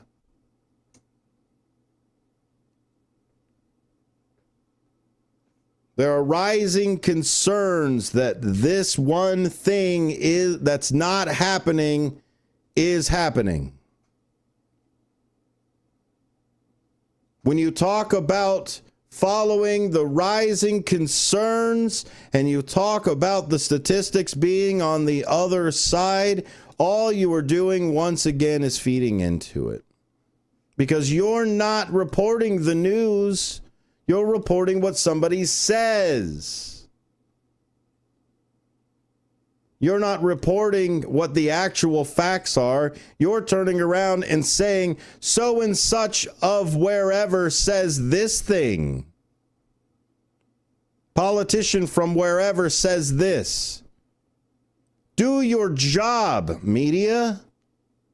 The reason there are rising concerns for things that are not happening is because you are reporting the things that are not happening. Stop it. You rise the concerns. Rise, risen. Do better. While I try to find my grammar. Thanks for listening to the show, everybody. I really appreciate it. WRMN's great place to find me here. A political talk show for every Monday through Friday. Free Speech Friday is one of my favorite ones where I bring on my friends, my political friends. I guess there's other ones to have. But they come in, they talk about the different ways that the government and us as citizenry need to work together across the whole political spectrum. Sox game coming up. Thanks for listening. A political talk show on WRMN.